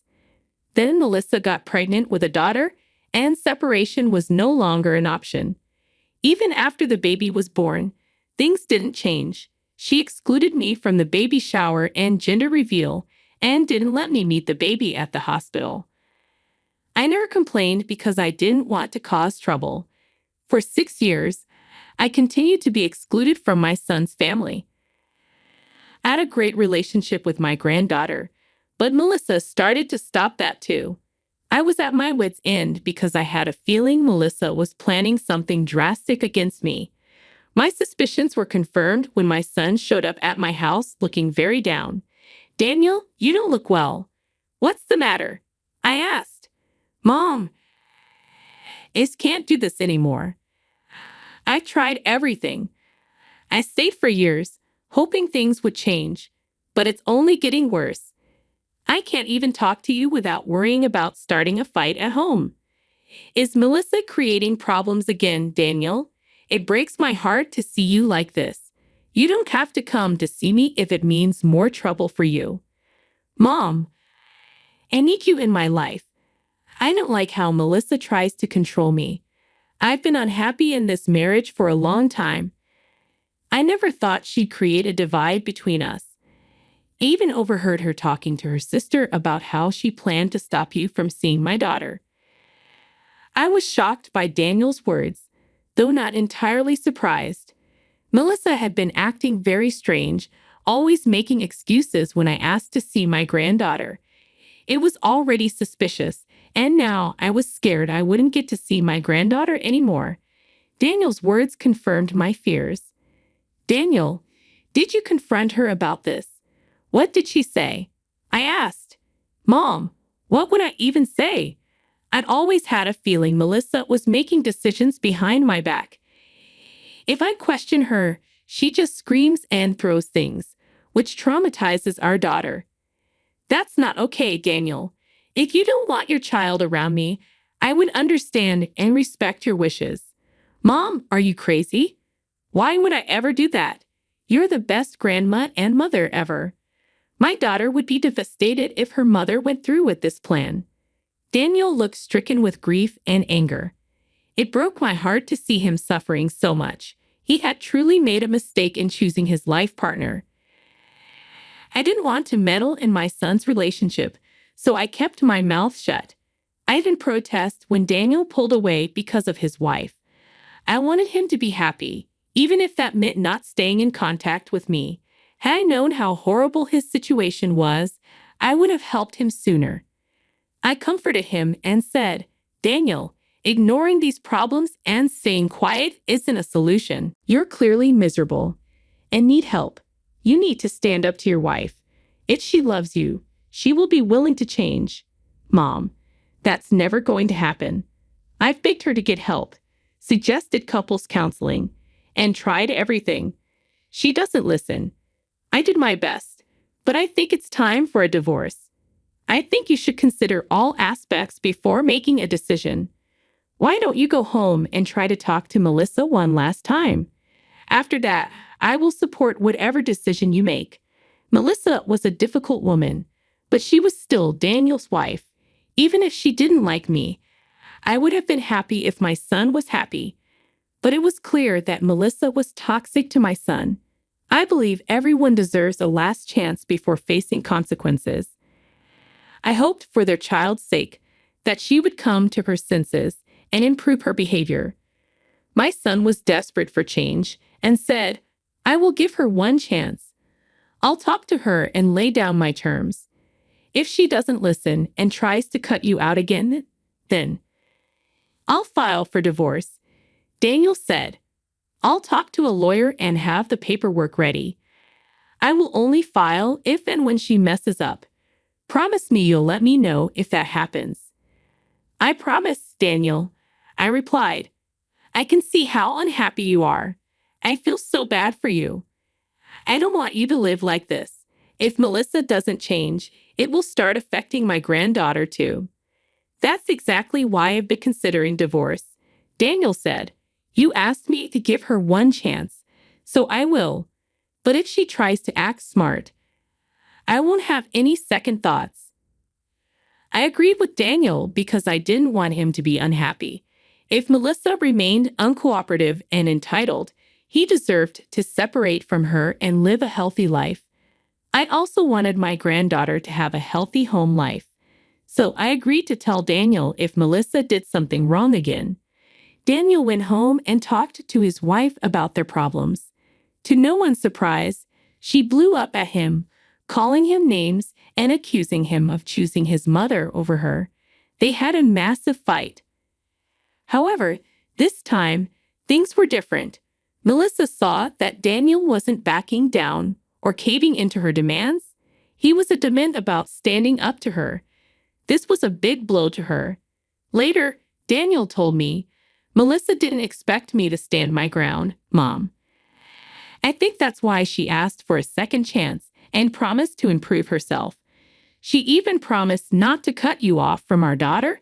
It sounds too good to be true. I have a gut feeling she's just lying to pacify me." "I won't lie, Daniel. But I feel the same way. Still, she asked for a chance. So give it to her. Wait and see if things get better." "I'm doing that, Mom. But I'm also talking to my lawyer just in case. I'll get the paperwork done. You don't know Melissa like I do. I can sense she's not going to keep her promise." The weariness in Daniel's voice broke my heart. For years, I had nursed my own wounds caused by Melissa and couldn't bear her behavior. Had no idea how much worse it was for my son. Melissa had completely broken his spirit and refused to acknowledge her wrongs. Daniel was right about her. 2 weeks later, I called Melissa and told her I was coming over. It had been a while since I saw my granddaughter, and I decided it was time to visit. I knew they were out of school for summer break and had plenty of time to hang out with me. Plus, Melissa had promised Daniel not to cut me off from my granddaughter, so I didn't need her permission. She didn't bother to stop me, and I thought maybe she was finally letting go of her controlling behavior. I was dead wrong. When I rang the doorbell, Melissa opened the door but didn't invite me in. "What do you want, Victoria? Daniel is not home, and I'm busy right now. I've come to see my granddaughter. It's been a long time, and I miss her." "I don't think this is a good idea, Victoria. My daughter is not available right now. Sorry, but you can't see her today." I was taken aback. Daniel had been telling me Melissa was acting well at home, but he didn't trust her completely. I thought he was being paranoid. He was right. Melissa showed no signs of change. Since I was already there, I decided to try again.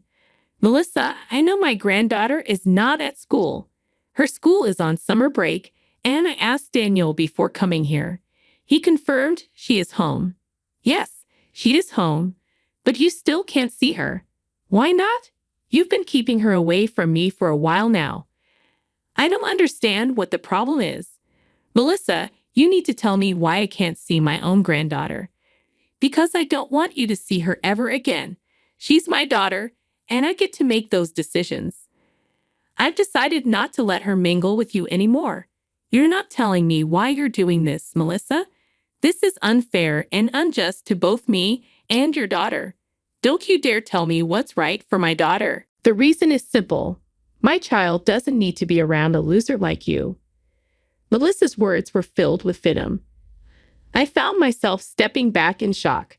She called me a loser and said my granddaughter shouldn't be associated with me. She made me feel small and unworthy of being in my own family's life. I was humiliated and extremely angry. "What the hell does that mean, Melissa? Why are you insulting me like this? What makes you think this is okay? Explain yourself. Do I need to go into details about how unworthy you are of associating with us? You are a poor woman. You have no wealth or social status. Victoria, we have a good reputation in the city. Your son works in a high position, and my daughter goes to the most prestigious private school. I'm also a woman of high status. Our family is simply too above you and your trashy lifestyle. If anyone had ever told me that people could be so cruel to their own family, I wouldn't have believed them. But I was wrong. People like Melissa cared only about material wealth and status. Yes, I was a poor woman and still am. My son had offered me many things, but I declined. I wanted him to have the best life possible without having to shoulder my responsibilities. I didn't care about my lifestyle at all. I was never interested in climbing the social ladder and living in luxury. My simple life was good enough for me, especially since I didn't have to depend on anyone. I had no idea that would become a problem for Melissa. I had no idea my simple life would keep me from my granddaughter's life. I was shocked and hurt. What does my simple life have to do with my granddaughter? I know I can't give her much, but her dad already does that.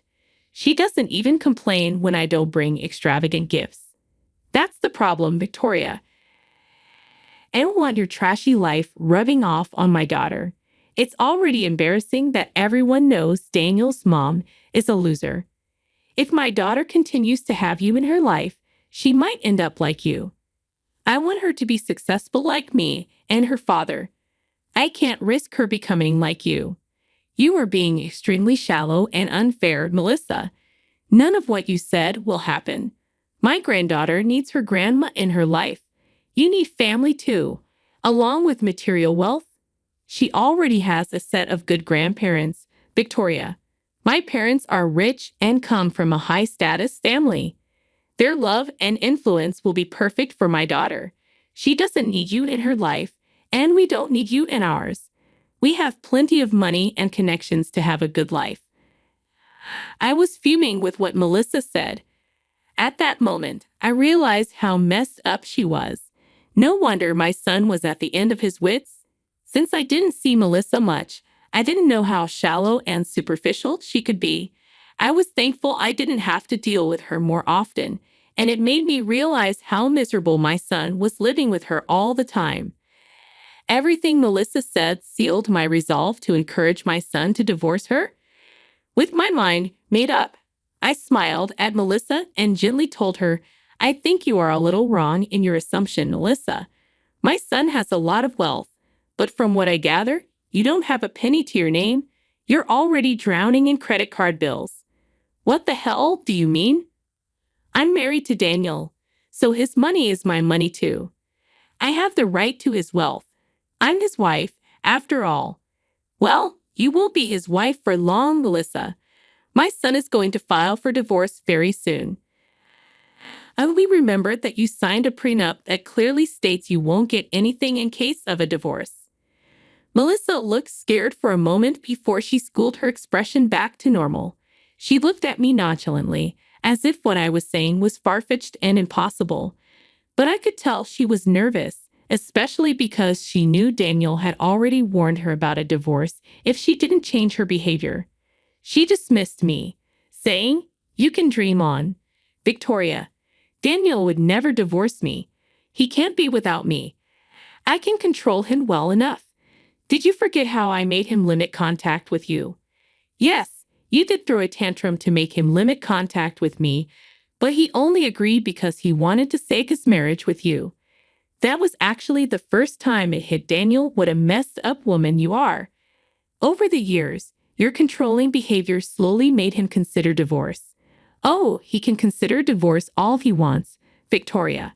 I know he will never go through with it. He won't destroy our perfect family and leave me destitute. You can believe what you want, Melissa. Don't say I didn't warn you. I'll leave today without seeing my granddaughter because I know I'll be able to see her soon. As soon as my son divorces you, I'll be back in her life. For now, I'll let you have this last power move. I turned to leave as Melissa went back into the house which soon wouldn't be hers anymore. I got into my car without any regret and called my son right away.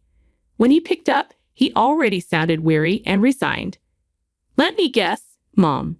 Melissa didn't allow you to see my daughter. She did exactly what she wanted and took no consideration of mine or our daughter's feelings. You're right, Daniel. Apparently, she didn't want her loser mother-in-law to influence her daughter to live like a poor person. She thought cutting me off would spare your family from the humiliation of having a loser grandma like me. What the hell, Mom? She said that to you. Oh God, what's even wrong with her? I can't believe she would say those things to my own mother. I'm so sorry you had to hear that. I can assure you it's not true. You were the best mom and grandma ever. I don't think I'm the best mom or grandma, Daniel. I wasn't attentive enough to know how miserable you were in your marriage. If I had known, I wouldn't have advised you to give Melissa so many chances. I'm sorry for not being a better guardian. I guess you were right. Divorce would be a good move for you. Don't blame yourself, Mom. I was equally responsible for not telling you everything about my life and just going along with Melissa to keep the peace. That won't happen anymore. I will file for divorce today.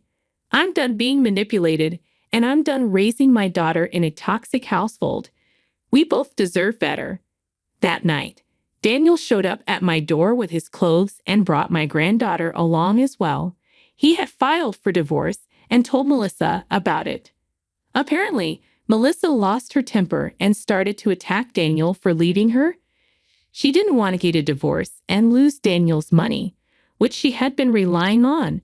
They started off having an argument until it escalated, and Daniel had to call the cops on his wife. Yes, she was hitting him in front of their daughter, who was crying her eyes out. My poor granddaughter was traumatized and was clutching my son because she was scared her father was hurt. What followed after that night was truly shocking. Melissa went to her parents for help to make Daniel stay. She didn't even have the money for a lawyer and thought her parents would help. Imagine her surprise when her parents closed the door in her face and told her to never contact them again. She had been disinherited a while back. Why did her parents take such a drastic step? They didn't support her entitled and abusive behavior. They were furious with her for hitting my son and traumatizing our granddaughter. Something else came out as well, which they told us and the CPS workers. Melissa was abusing my granddaughter. She was starving her because she didn't want her to get fat. And a lot of other things came out, and Melissa lost custody of her daughter. I won't go into detail about their messy divorce and all the details of abuse that came out in court. I'll just say that they were able to get divorced in a year.